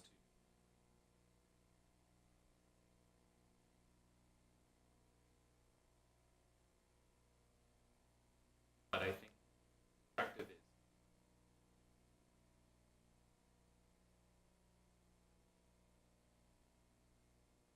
it will require some additional information. We understand that. You're the CAO. If you say the intention is that this will be pursued, then can we rely on your representation? In other words, is there anything that stands between the reports that have been referred to as being necessary, contained in this report, and forward movement? There's money in the budget. There are some reports that have been identified. Is it staff's intention to proceed with those? It's my understanding that we are proceeding with it, and I think we just want to ensure from a due diligence perspective that any cost implications or other things we may not have foreseen are fully disclosed for council in looking at that designation. And so staff just needed a little bit of time, and I will refer to Mr. Hurlovich if there's some additional information, but I think the intent is to finish those reports, and in the interest of time, plan to be back with a report to council in 23. Right. Sorry, Mr. Hurlovich, I should have gone to you first on this, but I did have some conversation with Mr. McQueen. Your comments, please. Yeah, thank you, Worship. I think it was staff just being abundantly cautious and wanting to let council be the body that decides that they will pursue the bird-friendly certification. So they worded it in a very soft way, but certainly echoing Mr. McQueen's statement, the intention is that we would pursue that certification once the policies have been updated in the official plan. And would you have a clearer understanding of when that might transpire? The region's official plan, I don't believe, has been approved yet by the provincial ministry, but assuming that it does, how long might it take for the town's policies, particularly related to climate change strategy and an adaptation plan, take? So the town has a year once the official plan is approved, the regional official plan that is approved by the province. And we're just working now as a staff on the terms of reference. We would be going out for tender for consultants to bid on the work, and that would be managed by one of the town's senior planners. And if I might, would you anticipate that the terms of reference will include a reference to climate change and an adaptation plan for that? Absolutely. Okay. And I presume then that next year, members of council could make inquiries as to the status of that. And in fact, I suppose the planning subcommittee would be providing updated information to the council members that sit on that committee from time to time. Yes, that's true. Okay. Thank you very much. Any other questions? Councillor Noyes? Thank you, Mayor Redekop. In regards to the climate change and the budget for $150,000, have we spent any of that yet, or is that still kind of in, because bird friendly is part of climate change, but is that? Mr. Hurlovich, can you answer that, or should that go over to the CAO? I'll refer that to the CAO. Mr. McQueen? And if you Thank can't you. answer it, we'll send it over to Mr. Jansen. I'll take a shot at it here. To date, we've only allocated $15,000, which was for the Tree Research Consortium. That's been the only expenditure to date. We have had recent discussions, as recently as last week, with the Conservation Authority and our staff internally regarding a natural asset management inventory, which will be, as Mr. Hurlovich referred to earlier, some of the requirements under the Niagara official plan will be to look at some other studies that would now need to be done. That's one that we would probably look to move forward with, if possible, starting as early as the fall. So we need to get the terms of reference ready for that. But we would be out ahead of other municipalities if we're able to get the natural asset inventory done. And I think that would lend itself well to both the asset management requirements the province will eventually require us to do, but it'll also be done concurrently with some of the other studies that we'll need to do to get into compliance with the Niagara official plan. So we are, and I'll be bringing a report forward to outline that in more detail and provide whatever the financial implication might be for moving that forward. So we do have some plans for allocating some of those dollars. Councillor Noyes? That's all, thank you. Any other members of council? Councillor Lubberts? Yes, thank you very much, Mayor Redekop. I don't know who to direct this to, but pages 3 and 4, the report, it goes on to say that Nature Canada advised that at this time the town doesn't meet the entry-level certification status. Then it goes on to talk, it shows 2.1, 2.2 to 2.4. Are these the 4 reasons why we didn't qualify? Mr. Hurlovich? That is correct. So just for some clarification, it says 2.1, it says, talks about municipal boundaries are protected within the municipal plan. Are they talking about the municipal plan or the official plan? That would be the official plan. The official plan? Okay, and then 2.3 on page 4.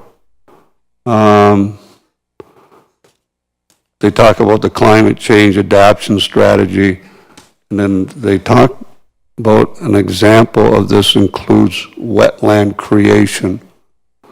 And I'm just curious as to, did they provide us with any information about wetland creation? Because I know, being involved with some environmental groups, that it's not that simple to create a wetland. And if there are wetlands that have been created and are working, I'd like to know about them. Is there any way we can find that out and get that information? Mr. Hurlovich? Yes, to you, Your Worship, to the councillor. Those are just broad-based suggestions of what they would be looking for.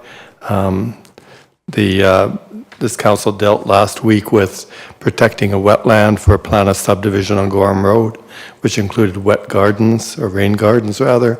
That's a form of wetland protection. It was protecting the adjacent wetlands as well as creating some natural habitat.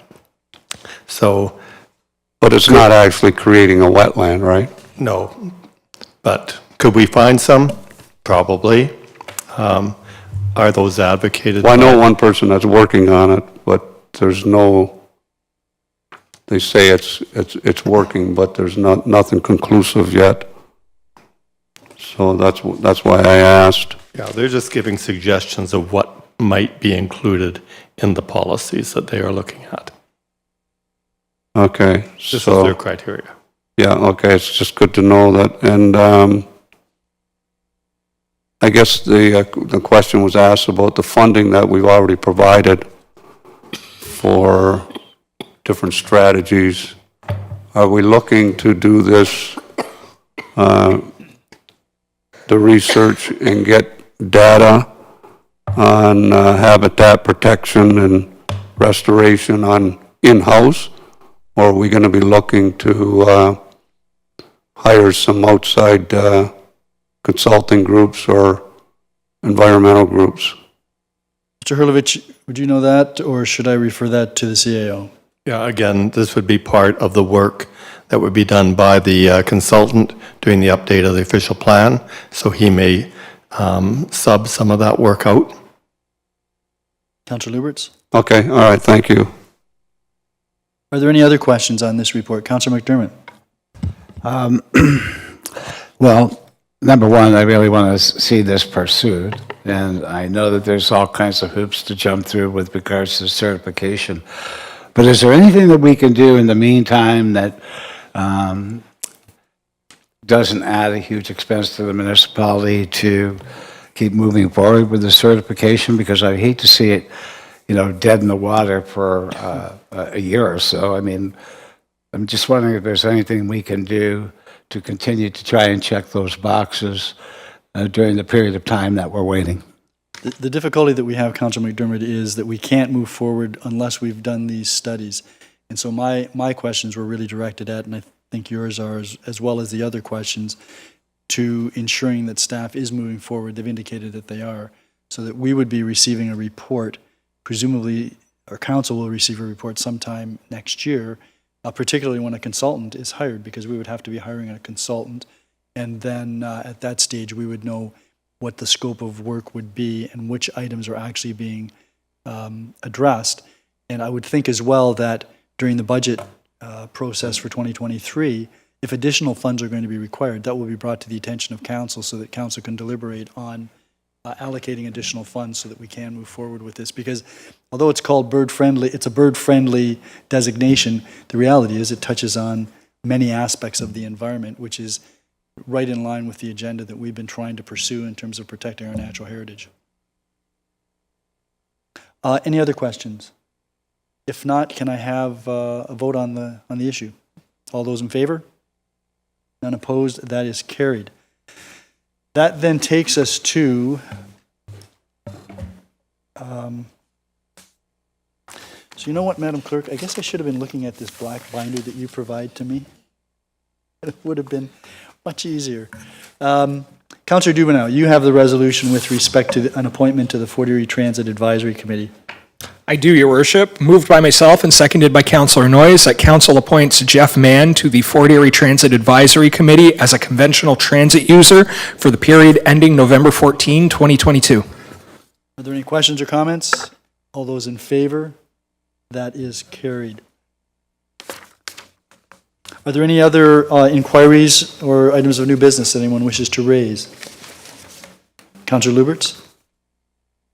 Yes, thank you very much, Mayor Redekop. Just a couple questions on the 10th Street ditching. And I know we had some ditching issues in Crystal Beach a while back. Is it Roxborough?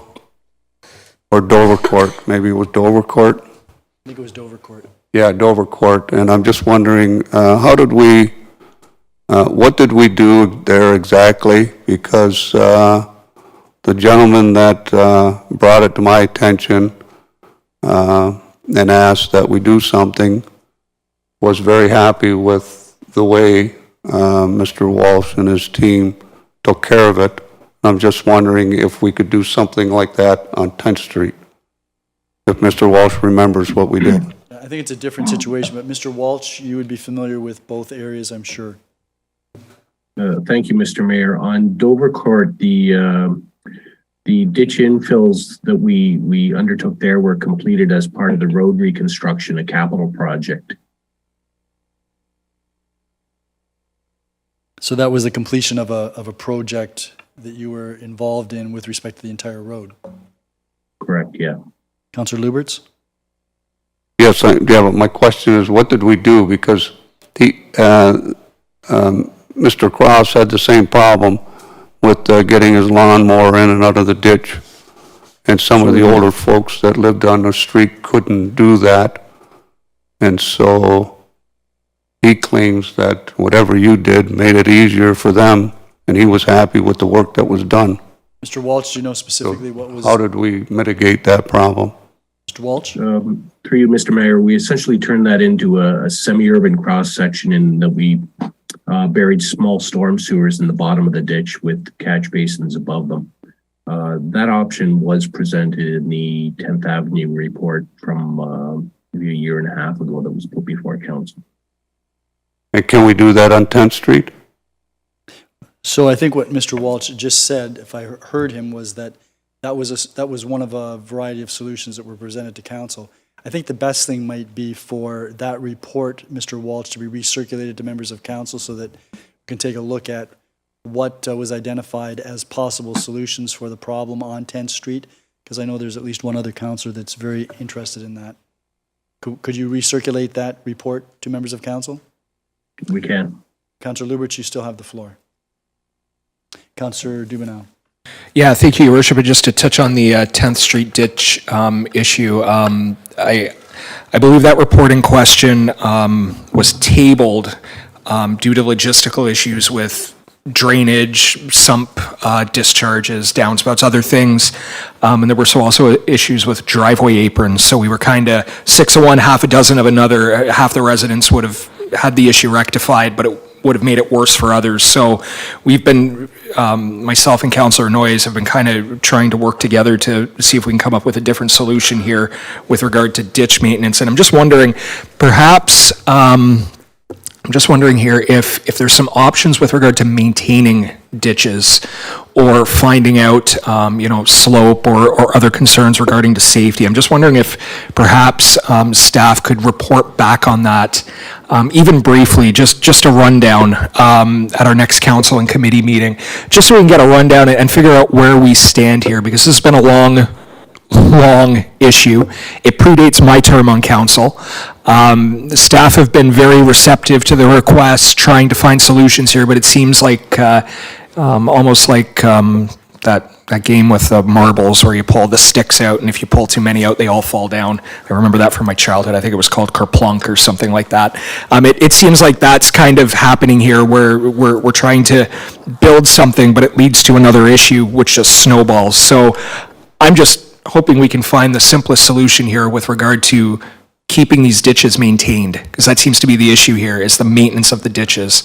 And I'm just wondering if maybe staff can give us some information on how we can do this in simple terms, Your Worship. Mr. Walsh, my recollection is that report that was previously tabled would have dealt with some of those issues that Councillor Dubanow raised. Do you recall that? No, it didn't, Mr. Mayor. It didn't deal with maintenance per se. It was options for addressing the slopes. We do have, staff have been instructed by council to come back with a report on ditch maintenance already. I think Councillor Noyes had brought that motion forward a couple of months ago. I have a stack of papers on my desk to review in that regard. Jennifer Pinnell-Augier has done yeoman's work in looking into the issue with other municipalities. So I wonder if you could then advise us at the next council meeting, which is October the 3rd, what the status of that report is. I'm not suggesting you have the report for October the 3rd, but perhaps you can let us know what the status of it is so that we've got some understanding of when this council might be able to deal with it, or the next council. I can give you that answer right now, Mr. Mayor. I was hoping to bring something forward in March or April. Honestly, we're in the middle of budget season right now, and my apologies for the past week. I've got a lot of things backing up on my table right now. Okay, and so that addresses the issue that Councillor Dubanow has raised about ditch maintenance. That's correct. Okay, Councillor Noyes? Thank you, Mayor Redekop. In regards to this, that I know we discussed it at Infrastructure Services our last meeting, and I think that's what Mr. Walsh was referring to also, in that I think there's an understanding that not all ditches are created equal. And some ditches are just, there's a reason that they're built the way they are, is to assist with drainage. But one of the issues that was also brought up is about bylaw enforcement.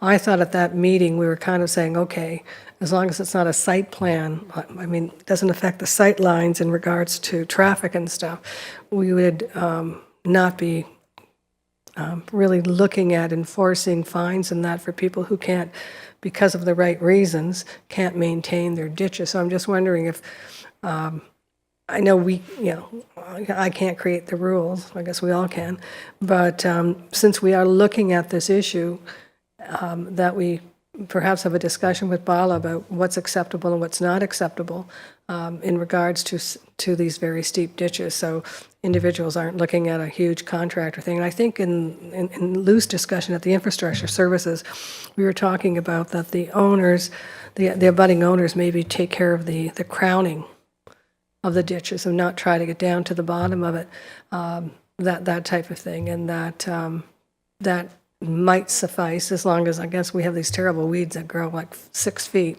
but like a whippersnipper type thing that would just take off the tops, as opposed to trying to clear it right down to the bottom of the ditch.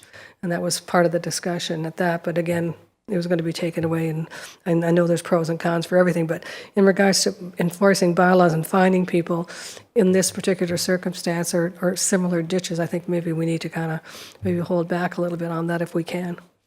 So I think that might be, I don't know when the next PDS, Planning and Development Services meeting, subcommittee meeting is, but that might be something that could be discussed at that point, because it's challenging to start selecting what bylaws you're going to enforce and which ones you're not. And I think it's important to be even-handed on the one hand. It's also important to be reasonable in the implementation of the rules that you've got. Any other questions on, sorry, so this was new business. So we've gone to 3 of you. Are there any other items of new business or inquiries? If not, then we're going to go to motions. And Councillor Butler, you have a motion on to bring forward. I do, thank you, Your Worship. Moved by myself and seconded by Councillor McDermott, whereas report number PDS-18-2019 to implement a backyard chicken pilot program was received and defeated by Council at the Council and Committee meeting held on March 4th, 2019, and whereas there is interest within the community to raise hens in the rural areas of Fort Erie. Now therefore be it resolved that Council directs staff to provide a report to Council for consideration of options for a pilot project to permit hens in the rural areas of the town of Fort Erie. Did you wish to speak to that, Councillor Butler? Sure. Thank you, Your Worship. We had a few delegations at the last council meeting in August, and there are other community members that are raising hens around the Ridgeway and the Fort Erie area. And so it might not be a bad time to bring this program forward and try it as a pilot program, considering the fact that most municipalities have entered into a program that permits the raising of hens and meeting the criteria so that it's healthy for the community. Okay, anyone else wish to speak to this? Councillor Dubanow. Yeah, thank you, Your Worship. I'm wondering if council might be, or a councillor might be agreeable to seconding an amendment to also include an additional provision that when that report comes back, that staff also provide information on the potential for backyard hens or chickens to be kept inside the urban boundary as well. And I'm going to speak to this. Well, actually, I have to put that on the floor before I can speak to it, Your Worship, I believe. You do. So I'm wondering if there's someone who's willing You've to... moved an amendment. Is there a seconder for the amendment? Okay, that's seconded by Councillor Butler. No, thank you, and I appreciate that, because I just want to speak to it briefly. It doesn't necessarily mean that I am in favor of having hens in the urban area, but I've spoke to a lot of residents in Ward 2, and Ward 2, I believe, is the one ward in Fort Erie that is all located within the urban boundary. It does not have rural areas or rural residential or agricultural zoning. And there are individuals within Ward 2 who have decent-sized parcels of land who I know, despite the bylaw provisions, have raised chickens. Some have had neighbors call on them, and they've had to remove their chickens. Others still have them now. They aren't disturbing their neighbors, and it hasn't been an issue. And I'm just wondering, because there's other municipalities that do allow, with reasonable regulations, of course, no roosters or other things like that, has to be kept tidy. But I'm just wondering if it might be prudent to get some information on that as well. Not necessarily to approve, but maybe for us to look at just for the fullness of information available to council. So that's why I wanted to move that amendment, Your Worship. So that we're clear and so that the clerk understands what the amendment is, could you tell us exactly what? My apologies, Your provision Worship. would be? Yes, so that staff also be directed to present options and information on the keeping of hens within the urban area.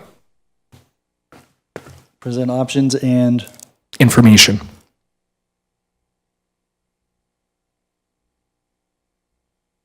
Thank you, Your Worship. Do you have that, Madam Clerk? Okay, are there any other questions or comments? Councillor Noyes and then Councillor Zanko. I think this is going to the amendment. I understand the intent is to look at more than just rural areas, so I'm just wondering why we just don't say to permit hens in all areas of the town. Because, okay, I see. Because that's not what he's asking. I know, but I'm just saying, okay, you can do rural, then you can do urban, then you can do, estate resident, you can do all kinds of ones, right?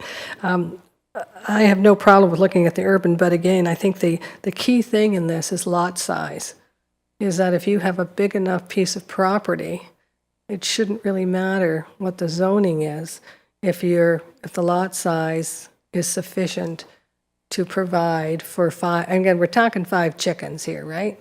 At least that's what the report said before, or hens. So again, I'm just commenting that it's really, I think, determined by the lot size and limiting the number of chickens. So I don't know if making it urban or making it rural, making it whichever really is the key. Councillor Zanko. Thank you, Your Worship. Just wanted to make a comment. I have no problem supporting this motion for information. I do have great concern if we were to approve chickens in urban areas. I will not be the councillor when this report comes back. So I just did want to make a comment to the councillors that are returning when this report does come back to please consider areas like Ward 3 where they're very, very close properties. I'm hoping that I don't wake up one day to a next door neighbor that has a yard full of chickens. So, and I know many residents probably would feel the same, so just something to consider. I thought I detected a sigh of relief. Wasn't my intent. Anything further to the amendment? I'll call the question. All those in favor of the amendment? Opposed? That is carried. So the amended resolution is on the floor. Any further discussion or comment? All those in favor? Opposed? That is carried. So that takes us then to Councillor Noyes. You have the next motion. Thank you, Mayor Redekop.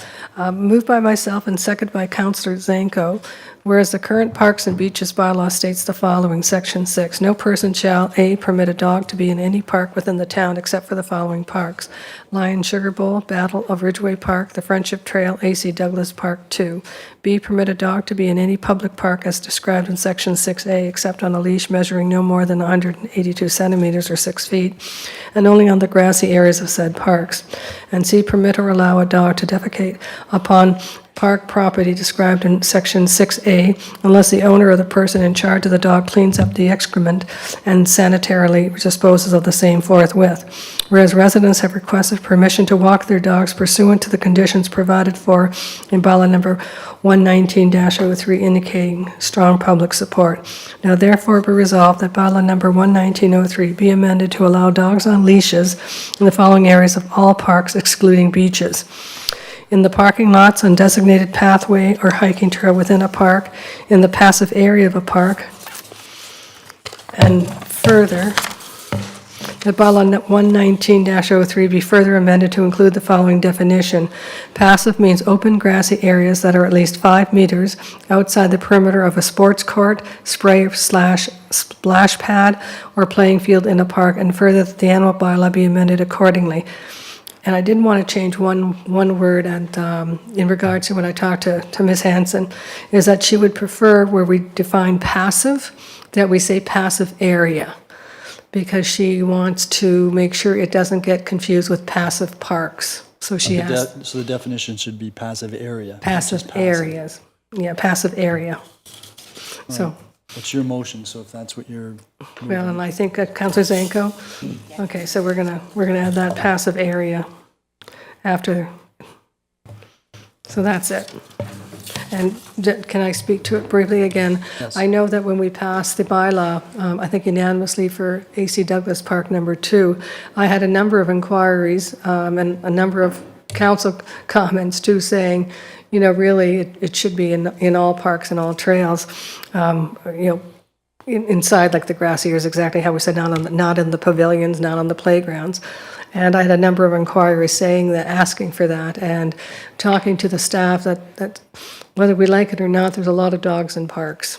And this will allow them to be there legally, and hopefully they'll be able to self-monitor and monitor each other. I haven't had one complaint about A.C. Douglas Park in regards to anybody not. I think the residents kind of, they like the ability that they're doing it, that they can do it, and I think they self-police and they really encourage better behavior.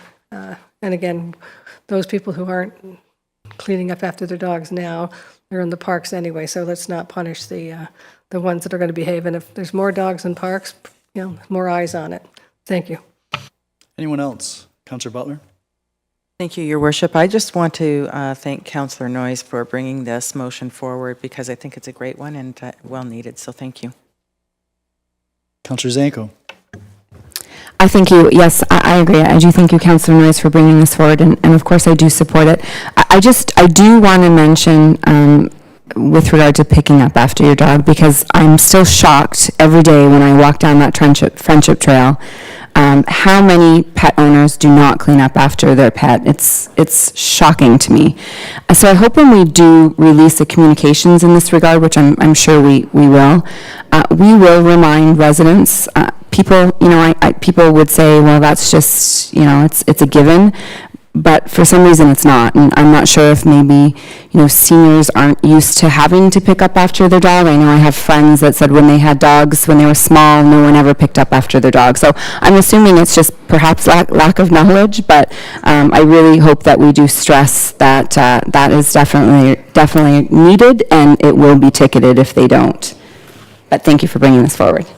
I'd be cautious about suggesting that it's seniors that aren't picking up after their dogs. That hasn't been my experience, and certainly, yeah. So but I do think that education is very important, and the trails are used anyways now by dogs.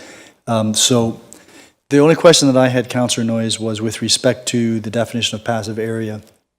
There's nothing in here that makes reference to playgrounds, and I'm presuming that dogs aren't supposed to be in the playground.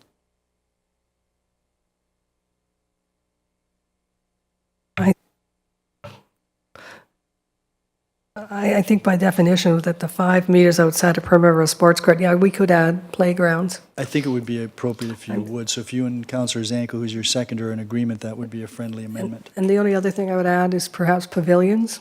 You could Perhaps. to add pavilions also, that they're not allowed on Yes. pavilions. That would kind of be like, it's not 5 meters, I know, but I think maybe defining it a little better about playgrounds and pavilions be included. So that's you and Councillor Zanko are amending that. Is everybody clear on that? So playgrounds and pavilions are part of a definition of passive area. Any other questions or comments? Councillor Lubberts. Yes, thank you very much, Mayor Redekop. Just one question. Why are we excluding beaches? Councillor Noyes? Yeah, I had a discussion with the staff, with Sean about that, and he says, let's try this first, but also it's very hard to clean up the dog excrement on beaches.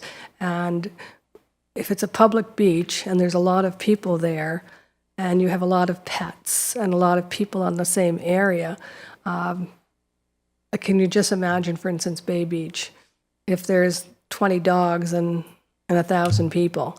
I think it would just be too hard to manage. And also, if the dog does have an well, not just has not an accident, I don't know what you call it, relieves himself, then it's on the sand and stuff. So they asked at this point that we not include beaches. And I kind of agree with Sean. It would be too hard to maintain and too hard to clean up afterwards.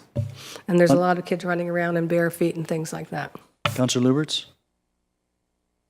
Yes, I understand that, but I don't think it's any harder to pick up after a dog on grass, gravel, or sand. And if you look at all the other beaches, Crescent Beach isn't nearly as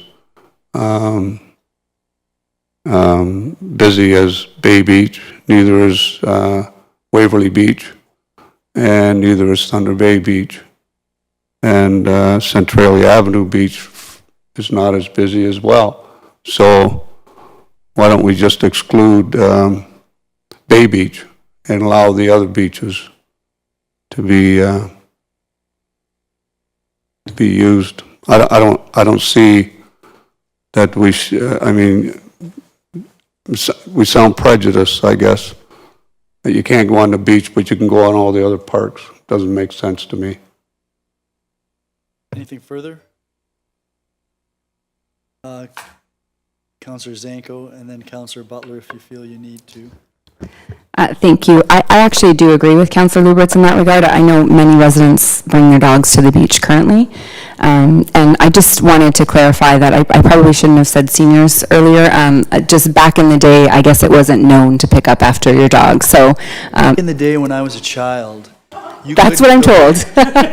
you couldn't go anywhere. I mean, Councillor Lubberts and Councillor McDermott were there as well, and you couldn't go anywhere without coming home with dog dirt on your shoes. If you went to a park, if you went to the old fort to play, it was a hazard. People just didn't do it. It wasn't part of the ethos. Now it's supposed to be, right? And that's what makes it. That's why it's so noticeable, is because when you come across it, you know that people should know better. Anyways, that's just my... Yes, and that's what I was, that was the point I was trying to get across. But I do support that amendment, Councillor Noyes, if you were open to that. Again, was going on staff's recommendation, so again, if we keep out Bay Beach, again, we can always change it down the road. I would have no problem adding beaches. It's just, again, with staff discussion, and I was directed to discuss it with staff, they thought that, let's do the parks first and think beaches down the road, but, it all depends what council wants to do. I think we should make that, this has gone through staff. This is what's on the agenda. I don't think there are people in town, I don't think if they were interested in this motion, wouldn't have been contemplating beaches. If we were to move that now, the public really hasn't had an opportunity to consider that. It certainly can be expanded if this turns out to be a successful venture. It can certainly be expanded. As it is now, most of the beaches in Fort Erie are not publicly owned. They're privately owned, and I think we all know that people walk up and down the beach with their dogs, some with their horses, which is also not permitted. But that would be my view. So, Councillor Lubberts, if you were really intent, I would suggest that you move a formal amendment, and then council can vote on it. But I think that it would be preferable if we do this incrementally. Yeah, no, I'd have no preference as to whether you do it now or do it later, but Okay. I'm just saying that I don't agree with excluding all beaches. There are parks as well. Yep.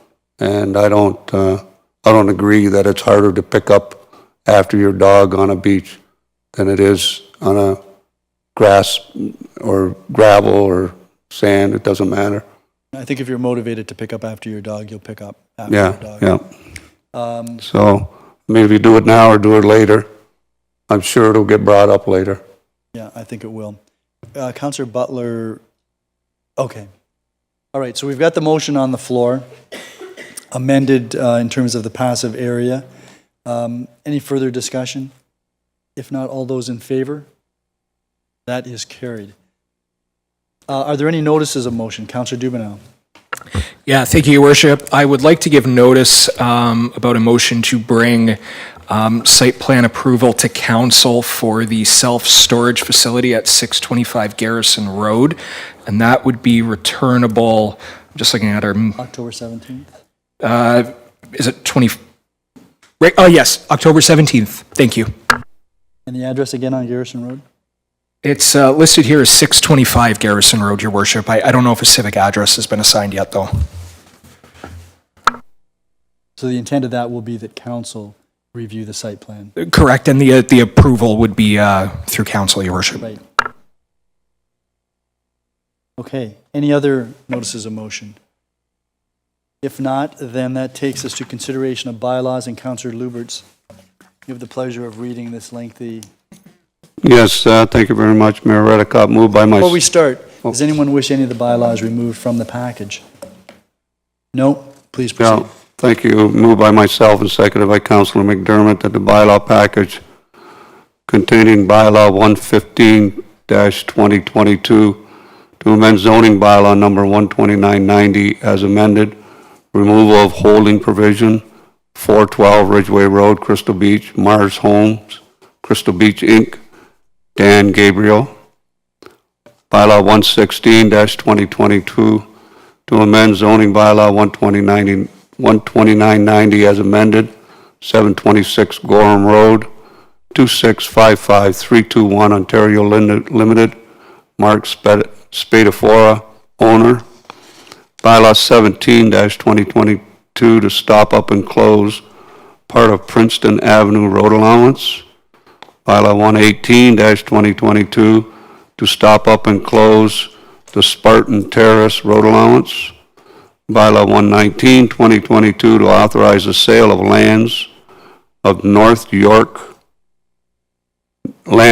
of Royal York Road to Gloria Jaros, part Block A and part of Spartan Terrace, Plan 447. Bylaw 120- I believe that's 2022, Should be 2020. to authorize the sale of lands north of Royal York Road to Stephen Stenson, part of Block A, part of Spartan Terrace, and part of Princeton Avenue, Plan 447. Bylaw 121-2022 to amend the Town of Fort Erie Investment Policy Bylaw number 109-2015, remove semi-annual reporting requirements. Bylaw 122-2022 to deem part of a certain registered plan of subdivision not to be a registered plan of subdivision, 66 Catherine Street, Rajendra Sarif and Medina Sarif owners. Bylaw 123-2022 to adopt a procurement policy for the Town of Fort Erie and to repeal bylaw number 2-10 as amended. And bylaw 124-2022 to amend bylaw number 127-09 as amended to adopt a budget policy for the Town of Fort Erie, amend dollar value limits of section 8.1, 9.1, and 9.2. Bylaw 125-2022 to authorize applications for the cancellation, reduction, or refund of taxes levied for the years 2020, 2021, and 2022. Bylaw 126-2022 to amend zoning bylaw number 12990 as amended, 3819 Hibbert Street, in the easterly portion of 294 Gorham Road, Brockview Cottages, Inc., and Brockview Building, Inc. owners. Bylaw 127-2022 to enact an amendment to the official plan adopted by bylaw number 150-06 for the town of Fort Erie planning area, amendment number 62-131 and 135. Gilmore Road, Kyle Malish, Personal Real Estate Corporation, and Kyle Malish, owners. 128-2022 to amend zoning bylaw number 12990 as amended, 131 and 135 Gilmore Road, Kyle Malish, Personal Real Estate Corporation, and Kyle Malish, owners. 129, bylaw 129-2022 to enact an amendment the official plan adopted by bylaw 150-06 for the town of Fort Erie planning area, amendment number 63-260 and 262 Gorham Road, and 3854 Disher Street, Lucky Gas, Inc., Najib Quidway, owner.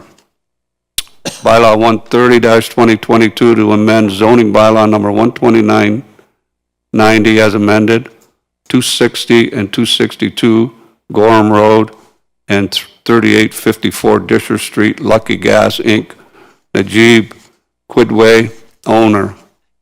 Bylaw 131-2022 to exempt certain lots and blocks in Plan 59M-483 from part lot control, lots 47 and 48 and blocks 52, 54, and 55, Mitchell Crescent, Black Creek Signature Subdivision, Rinaldi Homes, Niagara, Inc., is given first and second reading. All those in favor? None opposed, that is carried. That bylaw package is on the floor for any questions or comments. Councillor Noyes. Thank you, Mayor. In some of these cases, we don't really know who the owner is, but we know it's an incorporation. And I'm just wondering if that's because, like, for instance, 126-2022 and 131-2022, I think, is that acceptable, or should we know the owners? I would think, for instance, the cottages, there might be 85 owners that are basically part of the association or the incorporation. So is that? Yeah, I think that's a shortcoming there. Actually, Madam Clerk, the identity of the individuals behind Brock View Cottages, Inc. and Brock View Building, Inc. would ordinarily be made available to us, would it not? Yes, Your Worship, that's correct. So, is that information that, Mr. Hurlovich, you would happen to know? Excuse me, Your Worship. I don't know the name of the owner, but that would have been on the planning report when they dealt with the rezoning. I could look that up. In the last, during committee? Pardon? During the committee meeting when this was approved? Yes. Yeah. Councillor Noyes? The other one is 131, which is Rinaldi Homes. I'm just assuming it's Rinaldi that owns it, but I don't know if I'm just assuming it, or there's people that are called Rinaldi, or that's... Mr. Hurlovich, do you know if it's Rinaldi that's the principal behind Rinaldi Homes? I don't know the principles behind that, but yes, whether there's a specific Rinaldi, I don't know. But we'll try and do better and make sure that we have all of the names of these people, but they are legitimate companies. Yeah. And again, I'm not trying to be nitpicking, I'm just meaning with all the rules and the municipal act and stuff in regards to us declaring conflict of interest, if we don't know who the people are, we don't know if we have a conflict or not. And just a heads up, in one of the public meetings that we announced tonight, again, there wasn't a mention of the actual owner. I think we had the real estate agent and something else, but we don't know who the owner is. I don't have anything in real estate, so I'm not too worried about myself, but anyway, but thank you.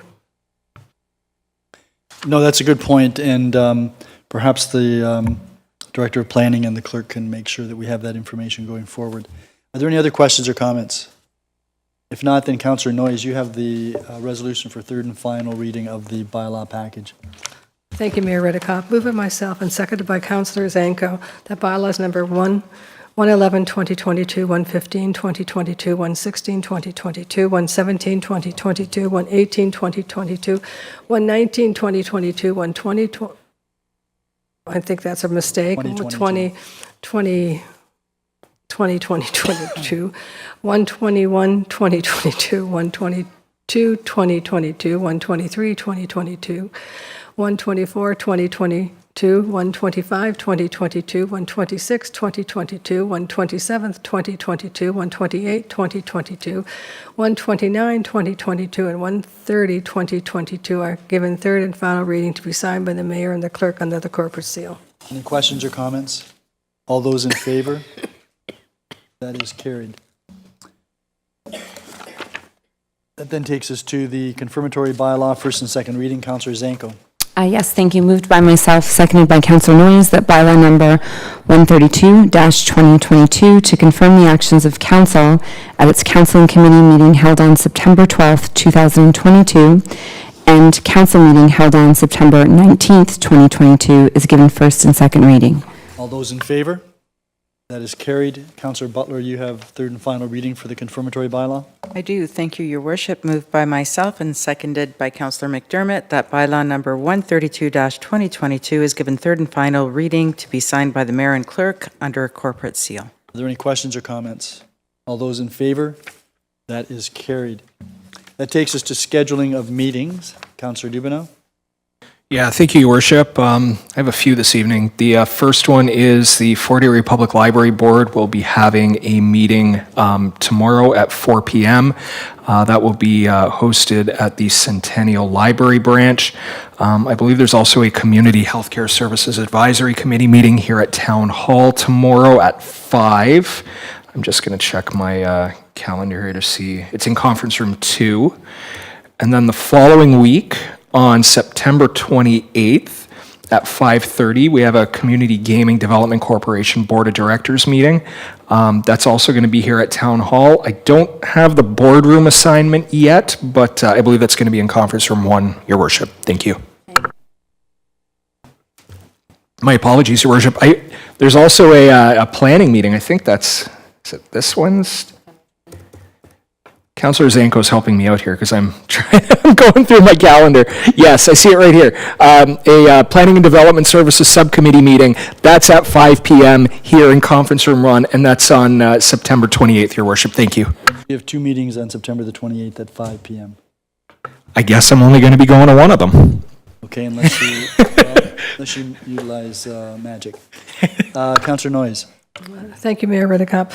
Tomorrow, there's actually there's a meeting at the Lincoln County Humane Society, and it's going to be at the Thorold Center, or their Thorold, I guess I'll call it the Thorold Center. So I'll have an opportunity of visiting that site. There's also a infrastructure services meeting on October 27th at 3 o'clock. I think in Committee Room 1. There's also on the 21st, which is this Wednesday, meeting at 11:30 on the Fort Erie Not-for-Profit Housing at Green Acres at 11:30. You did say October the 27th for infrastructure. Okay. Anyone else? Then I'm going to go to Councillor Dubanow for the final resolution. Thank you, Your Worship. Moved by myself and seconded by Councillor Noyes that council adjourns at 8:21 p.m. to reconvene into a regular meeting of council on October 17th, 2022. All those in favor? That is unanimous. Thank you very much, all.